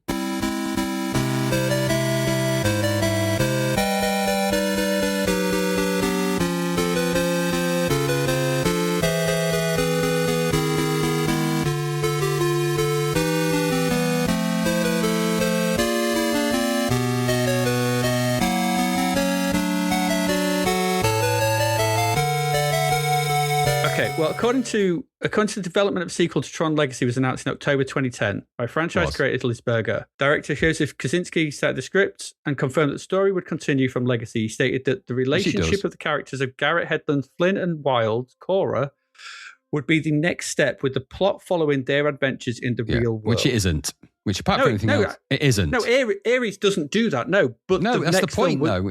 But that's the next film is the sequel to Tron Legacy, they didn't do that because those characters are rubbish. That's what I mean. This cannot be a sequel to Legacy because you've got nothing about it in there. That's why it feels like a sequel to Tron. That's what I'm saying. Then it's not a sequel to Tron. It feels more like Tron to me. They go back to the original because they go back to the original Tron system. But where is Tron in it then? Well, Tron's dead. You're missing the point. The point is that this is Legacy kills Tron.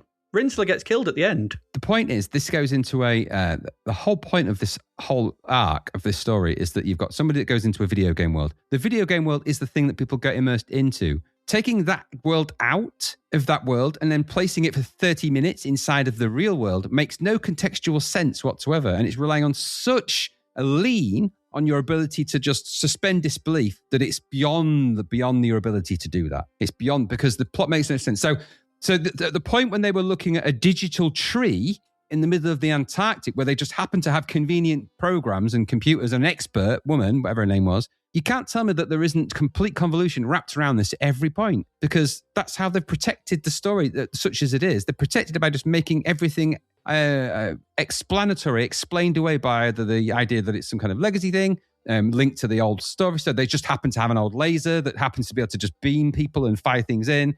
They just happen to be able to 3D print entire people into existence now because they can. But they can only do it for so long because the key to this was something Flynn had devised. It just, none of this makes any contextual sense. It doesn't. It does not lend itself to something, because you've got to establish all of that world within the first 30 seconds of this film for it to make any kind of visual sense. And if you're going to do that, fine, okay, that's the story, great. Then make it exciting, and they don't. There's nothing exciting happens in this film. Nothing happens. Even the chase sequences are pedestrian and boring. I'll argue that they're better than the ones in Legacy. No, that's not an argument, because we know the ones in Legacy are crap. Yeah, but these are better.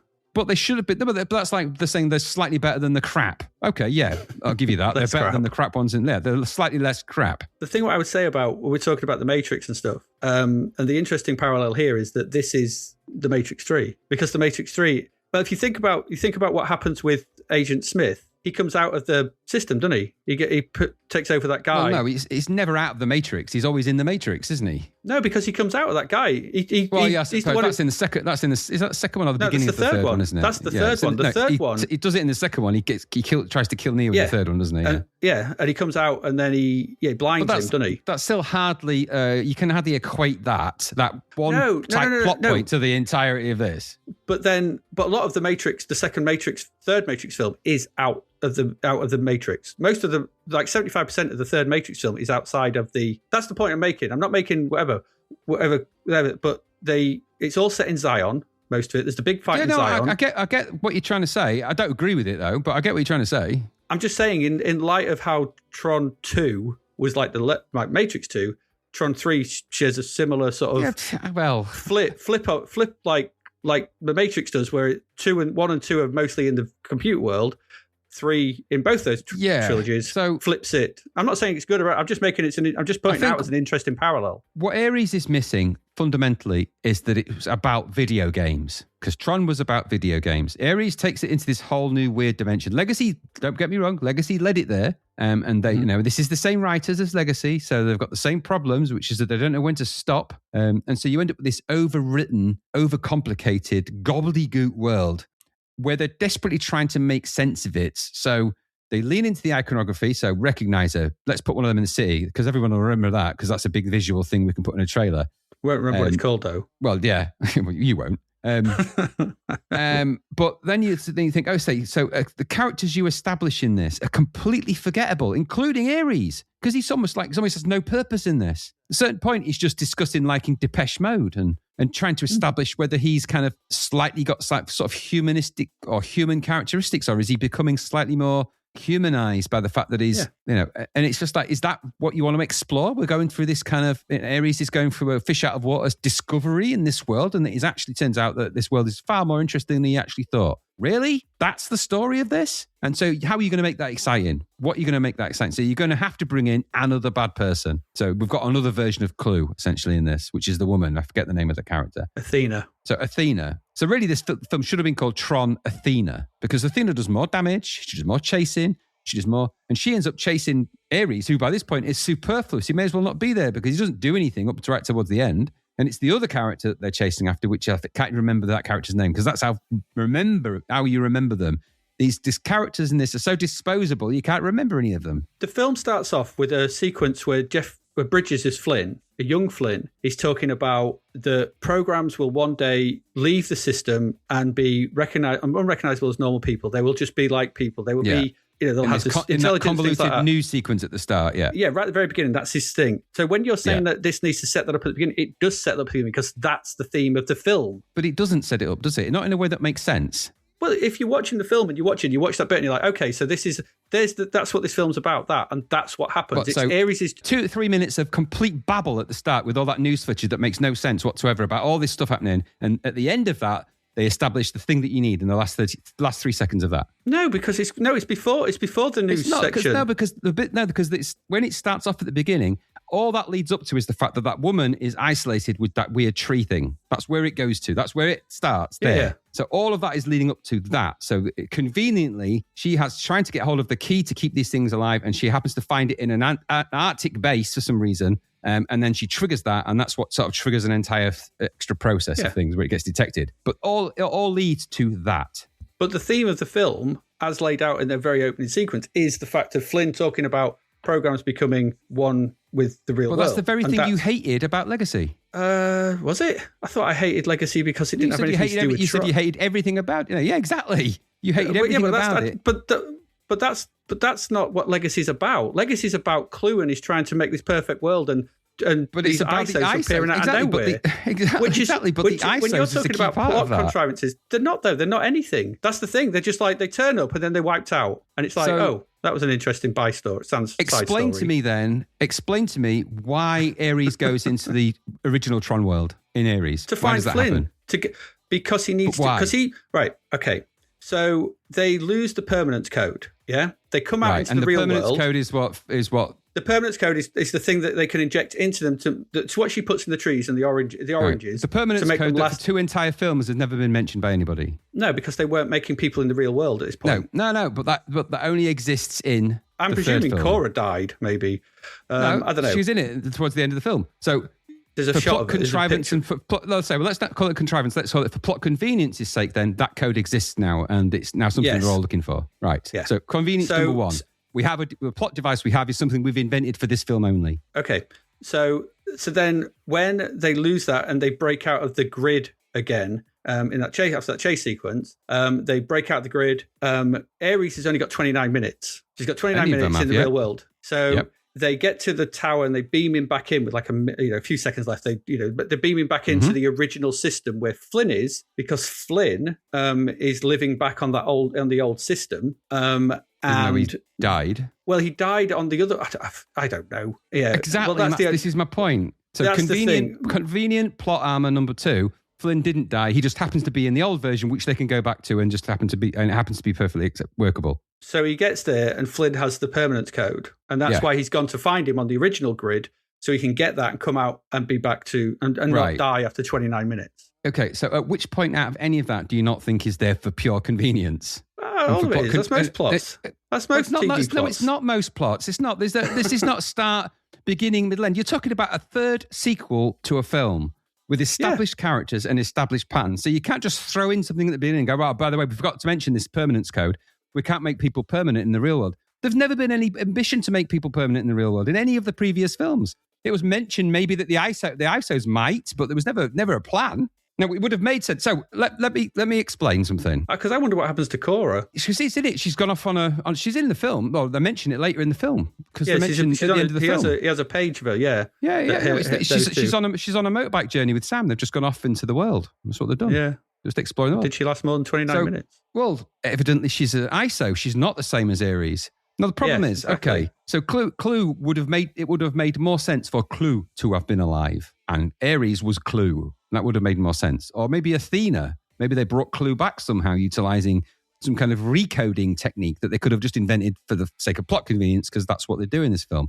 The same convenience that has them able to take away the original laser that they discovered from the original Tron movie and bring that back into this for reasons of pure plot convenience, so they can utilize that in a semi-exciting, I guess you'd call it, battle inside that building when they're desperately trying to connect Christ knows what to hell knows what for whatever reason. So they're desperately trying to either upload, and a lot of these films do go that way. I'll say that. It's not necessarily a problem with Ares particularly, but a lot of films, when their plot gets so contrived that they have to invent something stupid, they do this. They do it famously in big sci-fi movies. What's that one where Jeff Goldblum's character just uploads a virus to the mothership. Oh, Independence Day. So there's an Independence Day logic to Ares where you can just plug things into other things and they just talk to each other, and you can upload viruses, download shit, you can just do shit. And there's always the super tech clever genius guy who can do that stuff, and they always normally gets injured or they're in a situation that's time compressed and they've got to try and do a thing before they know. That's the story of these kind of movies, right? That's how they work. So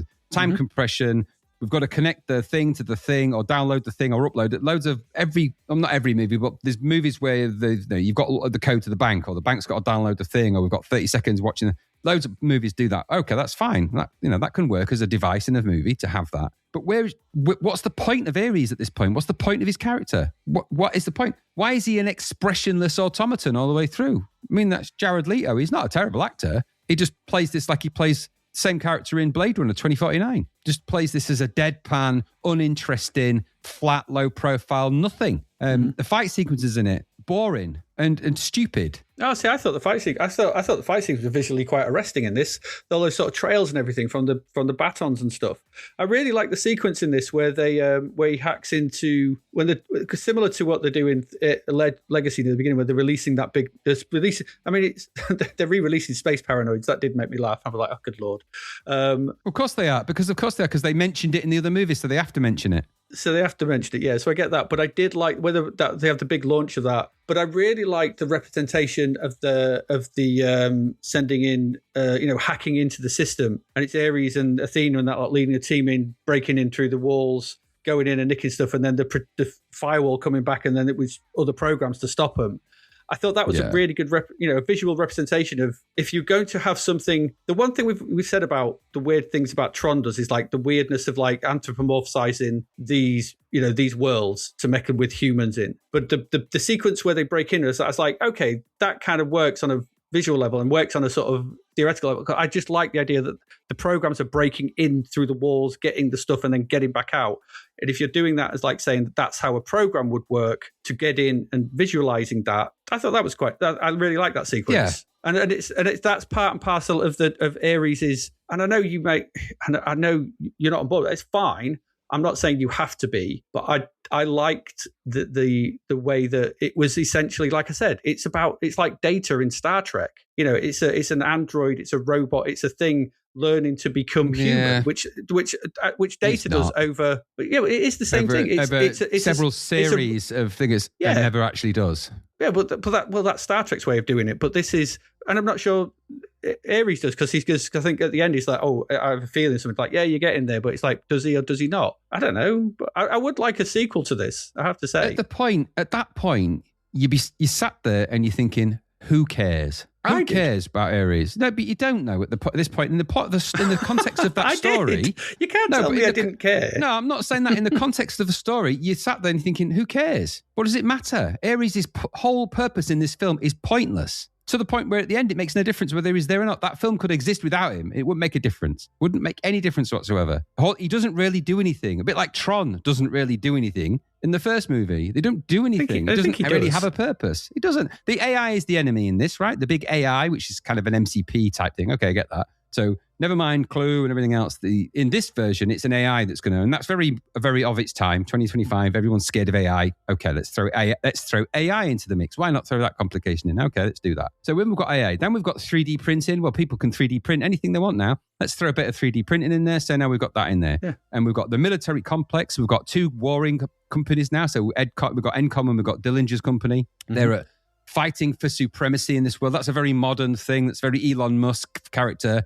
So we've got all of this modern contextual stuff playing out. Okay, I get that. Yeah. But they're trying to wrap it in the contextual world for the modern audiences that have a attention span of a very short attention span. I also get that. So there's no point in putting complex plot in any of these things because they can't follow it anyway, and if they tried, because that's the curse of the TikTok generation. They simply don't have the capacity to rationalize anything over a long period and really absorb anything at a deeper level and surface, because what's the point? They don't need to do that. That's not the world they're living in, right? That's the reason why TikTok and all those videos of platforms have become so popular. So I get that this film has to appeal to that demographic, because that's where if you're going to make any money, that's where you're going to make your money. So this film isn't made for me and as a Tron person of 1982.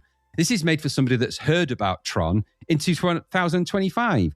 So that's why they throw enough Tron-y bits in for the people like me who've kind of sat and watched them screw this franchise up from 1982 onwards. And for you, although obviously you got quite a bit more out of Ares than I did, which is fair enough. But underneath all of that, unpacking all of that, there is not a film that makes any sense here in the terms of a Tron movie or in any kind of context. So, and I get, yes, they've tried to do what they can with it. And yes, you've got a character that's maybe trying to find some kind of humanity in it all. Why, I don't know. What his purpose is unknown.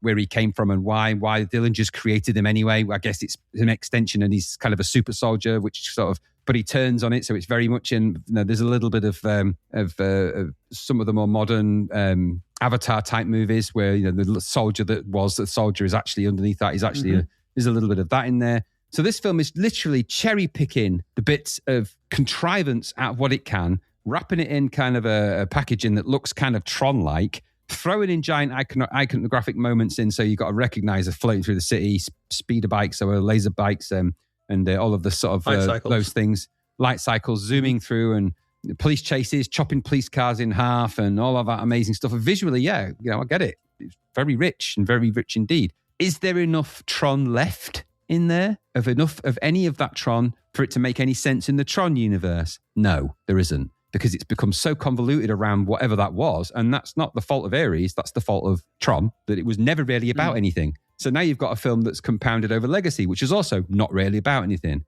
Then Ares comes along, the film which tries to make sense of it, throws in lots of modern contextual stuff, but still isn't fundamentally about anything that makes any sense. To the point when you get towards the end of that movie, there's the giant sequence with the recognizer, which should have been amazing. The sequence of a recognizer coming through a city should have been terrifying, should have been visually compelling, but it's not. It just lacks any kind of oomph. It just lacks any kind of terror. There's nothing scary about anything going on in this movie. In fact, considering that this world that these people occupy is being invaded by 3D monsters and missiles and all that stuff, and there's all those military planes being attacked and they're just getting blown out of the sky, the fact that that happens and nobody really gives a shit anywhere in this universe tells you everything you need to know about this film, because it's simply not built for that kind of purpose. This is built so that people can take 30-second snapshots and stick them on TikTok. And that's really what my chief complaint is, I suppose, really, with this, is that this Tron Ares is a Tron film made by people that can really enjoy TikTok videos about Tron and make their own videos about it. And there's very little else to it. And we're thrown enough bones in that plot to try and keep one foot in the Tron camp. There's a little mention of the old Tron, mention of Depeche Mode, and there's the odd thing, and you think, oh, that's funny. But ultimately, it's masking and hiding. Where if you peel back the layers, there's not a lot to see. Now, I think it's great that you got a lot from it, certainly more than I did. And I think that's good because we all get what we want from different things, right? And I think coming off the back of Legacy, I don't blame you for liking it more, because that's like the worst thing. And you didn't have the weight. So, you didn't have the anticipation of Tron Legacy because you never really watched it, to Tron Ares, which of course came later. So you were missing kind of a large gap. And I suppose you've actually benefited from that. So you haven't had the build-up of what it could have been. You haven't had the sort of all of that test cases and stuff like that. And I suppose that gives you a fresher perspective than perhaps an old Tron head like me that's a bit pissed off about the fact that yet again another one. I feel like this, like I do about the Aliens movies, or the Alien. After Alien 3, it's all downhill really. And I feel a little bit like that with this. I just wish it didn't do what it did. And I sat and watched this and thinking, wow, is this not even good enough to be a video game, is it? At least the latest Matrix movie, as much as that was a car crash, at least it had enough video gamey stuff in it. I hated it. I hated that most recent Matrix. Exactly. For the same reason I hated this. But for me, for the same reason, it was enough Matrixy stuff to make it Matrixy, but ultimately it was made no sense in the world of that setup. And I think that's my problem with Ares, really. I mean, I get that you like it, but that's my problem with it, not yours. I get, I understand. I get it. I just liked, there was just something about it. And like I said, maybe it's because I just watched them in a condensed period. Maybe it's because I watched it on the back of Legacy, and I was so annoyed with Legacy that this was bright and colourful and had the things, and the visuals were great, and there was some really nice sequences in it. Great soundtrack, really great music as well when he goes into the old system. The music is great. And that bit is the best bit in it, by the way. Yeah, that's the best bit in it. When he likes the light cycle, he's like classic, and then he gets in it. I was like, okay, nice. I laughed when they're making oranges because of course they would be making oranges. You know, and I think those are the bits that were, and I know and I get your point. So I think there's enough nods to Tron, but I think that's the modern way, isn't it? And I think that's the problem Legacy had. Legacy had no nods to Tron. For me, anyway, it had things that were approximations of light cycles, but they're not like light cycles or anything like that. And these light cycles again don't work the same bloody way. And I get that, but there was enough. Like there was the Demont. What's the Demont thing in it? Where did she land? Demont. Oh, it's a sign. It's a garbage truck in it. Or something. Yeah. There's Demont something on the sign. Yeah, yeah, and that made me laugh. So those little bits, and if anything, if you want to reference other films, the two films that kind of, or the film that really reminded me of the end sequence, that when the Recognizer's going through the city and all those missiles are flying around, you think Ghostbusters? Yeah, I suppose you could look at that way. Ghostbusters is a lot better, though.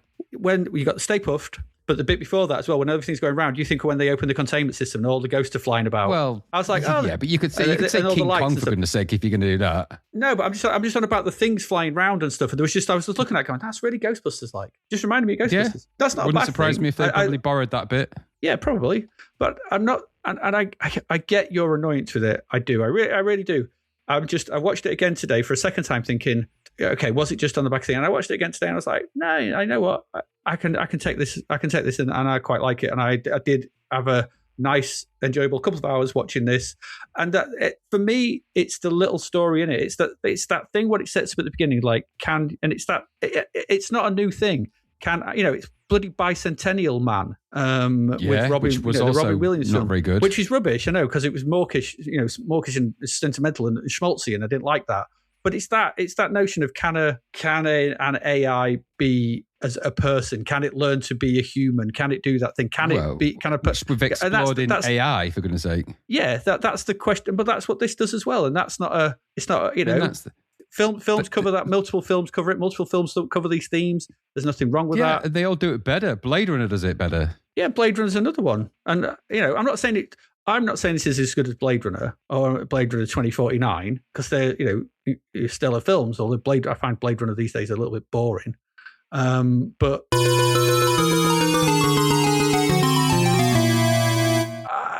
I don't know. I enjoyed this for what it was, and that, Yeah, well, but that tends to be, without sounding too contrite, that tends to be how you enjoy a lot of stuff, because you're a bit like that, and that's not a criticism. You like that. I mean, there's been times when you and Gary have been chatting about films, and I've gone, I didn't think much to it. And Gary's gone, well, he will always hate everything. And you've gone, I quite liked it. And walks out after the adverts. It probably does.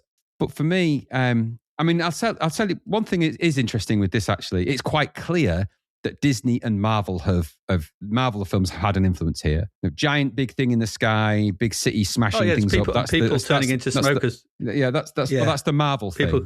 That's the Marvel impact on all films that come after the Marvel films, is that you have to have a big thing smashing into things in the city, and you have to have people looking up. Because almost every Marvel film has that. There is a lot of Marvel, and they do that because obviously, the Marvel films are hugely successful. So if you put enough of Marvel-y bits in it, you're going to get some of that success rub off on it. And okay, that's, because you've got to do that, because it's ultimately they're trying to get people back into the cinemas, right? Because remembering that this is coming at a time when cinemas are having their worst attendance ever. So you've got to go big or go home with the visuals on these things. So I get why they layered loads of complex, stupid visuals in it and all of that, because you're trying to get people in to see it in a big screen. This was IMAX, of course, as well. So it was a big IMAX release. So it was, on a mega big screen and all that. But its budget was massive. Its profitability, not so much. No, it didn't do well. This film didn't do well. Probably wrote off any chance of getting another one, maybe. You never know with Tron. That's a shame. I have to wait another 10 years, but we won't get another Ares sequel. I think if they were going to do another one, if there is going to be a Tron whatever, which I suspect will be a remake of the original, because that's just kind of what happens, isn't it? They were reboot. So I suspect there'll be ironic, and it'll probably be called Tron Reboot, and they can get away with it because it's a Tron game. So somebody reinvents a new arcade called Space Paranoid 2, and you never know what kind of stupid shit. But if they just follow a fairly well-established plan, and for these kind of films... Hang on. Let me just stop you a moment there.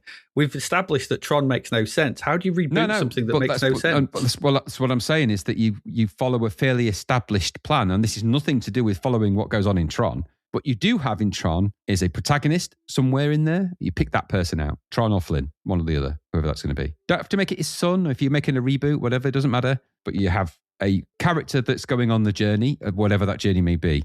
You have a supervillain. In this case, in Ares, you've got the AI, but it's the MCP. Well, really, Sark ultimately. does come back at the end of this. Yeah, exactly so. But it doesn't have to be Sark. You don't need to. No, that's just another nod to Tron. But the MCP was the ultimate bad guy in all of it. It's some evil, super powerful intelligence. Fine. We've got the Matrix has even got that. So have that. And then you can have the foot soldiers of the evil thing, which is the Sarks, which is and you've already got Sark. So, there's a Sark character. Sticking to those kind of things is what would have made these films tolerable for my generation, our generation, my generation, our generation. But it's not sustainable for the Marvel Avengers generation that need to see 50 characters explored in 3 hours, that need to see lots of complicated plot shifting every 2 seconds with lots of people talking about what's going to happen in little rooms with in jokes and silly little side jokes and things like that. The modern scripting paradigm to create a 90-minute action movie based around the world of Tron is simply not possible now because they can't.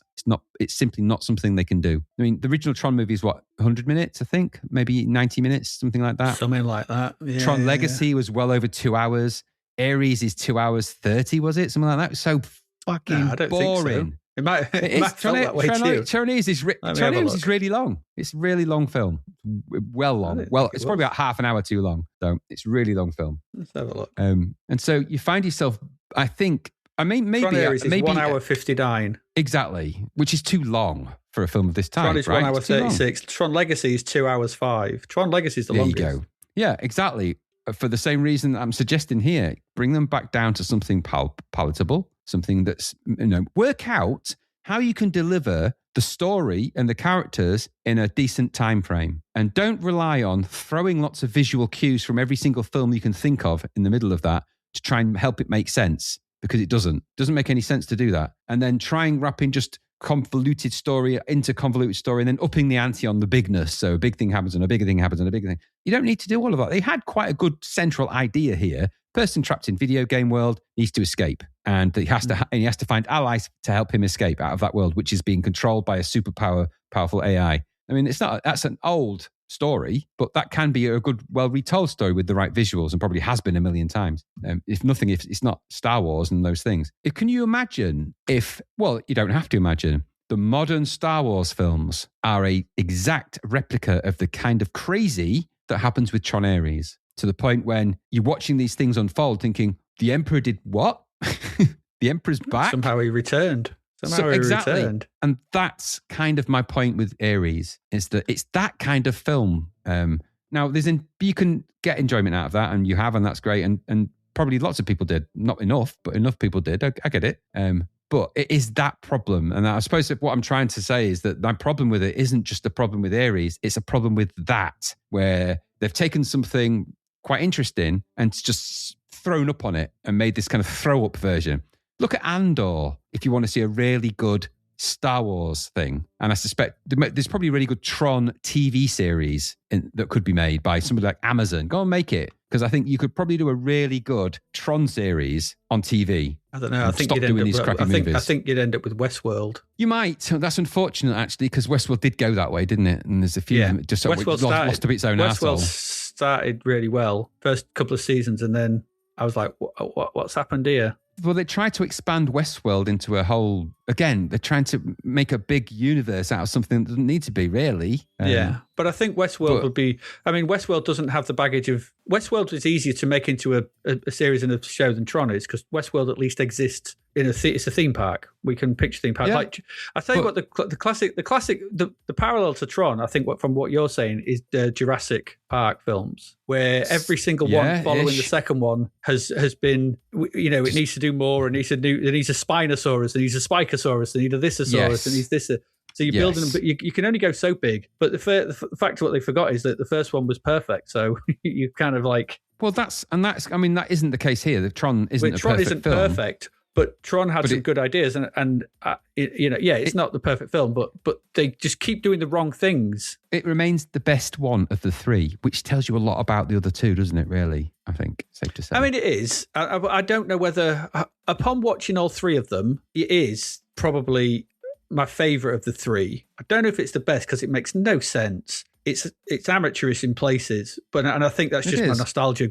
Nostalgia things. It is. Buggles, kick it in. I like its minimalism. I like that. The world doesn't. You don't need to see all of the super technical details of the Tron space. It just blue lines, red lines, simple lines intertwining as they said in Spinal Tap. That's all you don't need all of that other stuff. You didn't need that space to be like that. I mean, they even fall for that in the original Tron a little bit because they try and up the visual ante towards the end, even though it is just a giant pig nose thing and a spinning wheel. But later, Ares keeps it nice and delineated, everything red and blue. Yeah, but I think where stretches it to two different corporations. It does, but it just stretches it. The pasta's got a bit thin, I think, by that point. And you clung onto the plot as best you could and enjoyed what you could out of that. That's great, but there isn't a compelling Tron experience in there for me. But it did make for a theme park ride, a wholly unsuccessful one, as it turns out, because Legacy had one. Because nobody understood it. So you get to sort of go on I guess it's not a light cycle, but sort of a light cycle. You sit on a light cycle and it whizzes. Yeah, I watched it. I watched that video you posted. It is one of the fastest rides at Disneyland. One of the fast. They always say that about every ride, don't they? It's the fastest one. It looked pretty boring to me, I have to say. It reminded me of why the film was so boring. You get on it looked like Legacy. To the world of Tron. Did you enjoy the world of Tron? Just a fat guy at the end smoking a cigarette. Hey, get out. The ride's ended. Exactly, yeah. But no, I feel like we've gone mad over Tron Ares. But no, I get it. I get why, It's the whole point. I knew Tron Ares was going to be the point of things. It's contentious, but it's just for me pretty limp. But none of you can't really sit here and go, so the Tron movies, great movies, eh? They're all pretty rubbish, actually. But they've just got that visual thing, haven't they? Which is kind of what they've clung on to for dear life. I mean, goodness me, that's what's kept them going.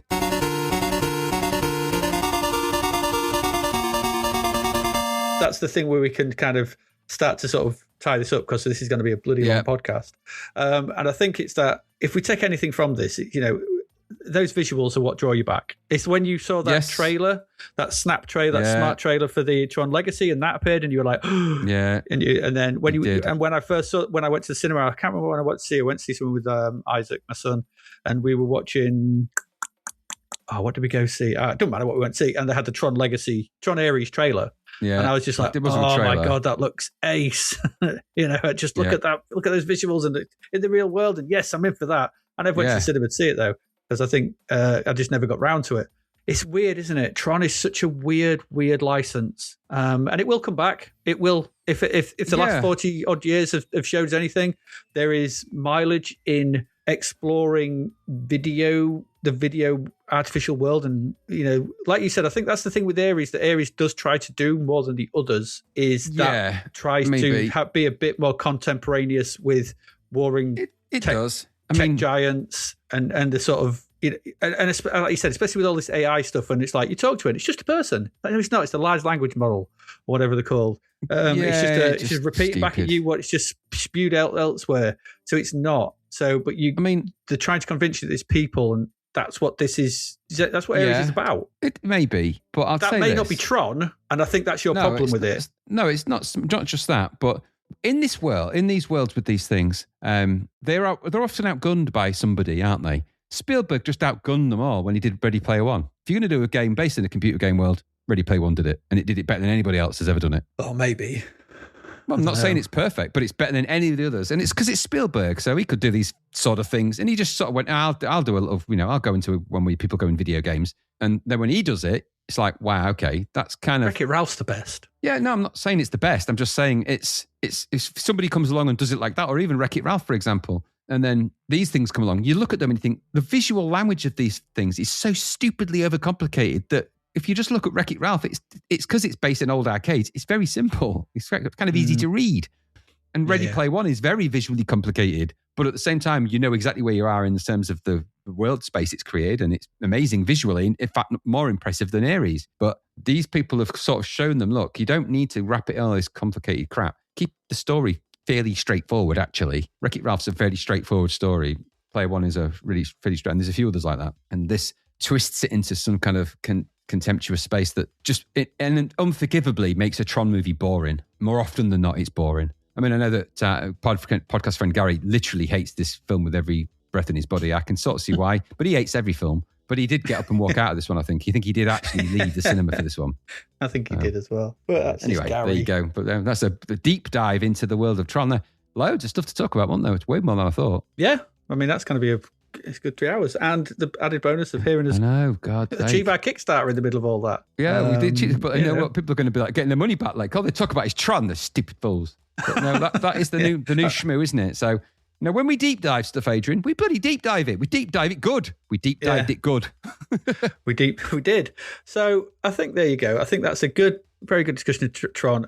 Next up is another couple of weeks, well, whatever it is, start of June.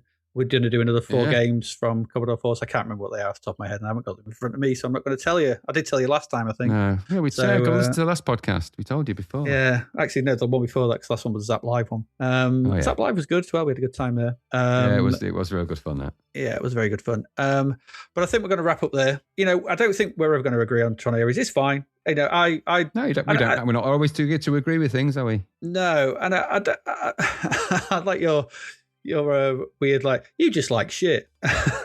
Somewhere in the middle of all that.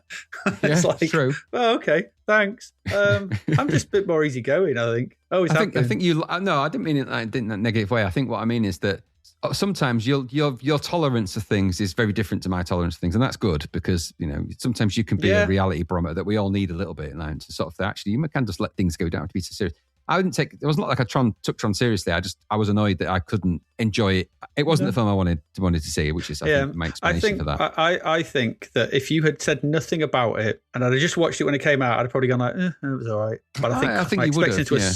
My expectation was so low, and I was on the back of Legacy, and I was like, you know what? How many of the Marvel movies do you like? How many do you like all the Marvel movies? Are there some Marvel movies that you tire off? No. I've not liked many of. But the Superman movie, the recent Superman movie, you thought it was? Which one's the recent one? The new Superman. one, the James Gunn one. James Gunn one. Yeah, I enjoyed it. It was good fun. Exactly. That's exactly my point. That's the story of you with some films. You're like, I thought it was all right. Yeah, I thought it was all right. And that's why I went to see where I saw the Tron Ares trailer. That's what I mean. But it's like I say, it's not that you're wrong. That's just kind of that's the very much the kind of personality you've got. Exactly.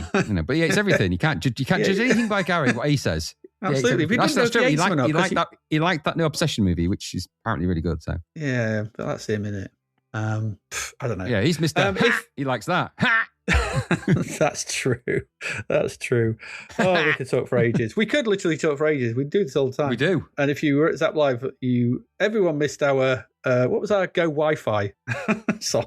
Oh, I've actually got those clips. They did record to the Riverside, so I might just put those out. It's just us going, how does it work? It's not working. But it's quite funny. No, Go Wi-Fi, whatever we sang. Oh yeah, that's anyway, on there, I think, as well. That's good. Right. So if you are a Patreon subscriber, obviously if you're not, join our Patreon, patreon.com/Zapped to the past. If you are a Patreon subscriber, then you'll get another episode next week. You will.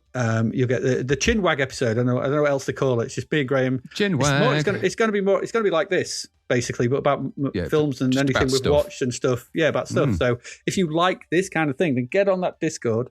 Get on that Patreon, where you will get on our Discord as well, patreon.com/Zapped to the past. And you will be able to get that next week, where God knows how long it'll last. You went about an hour, and I was like, I don't think so.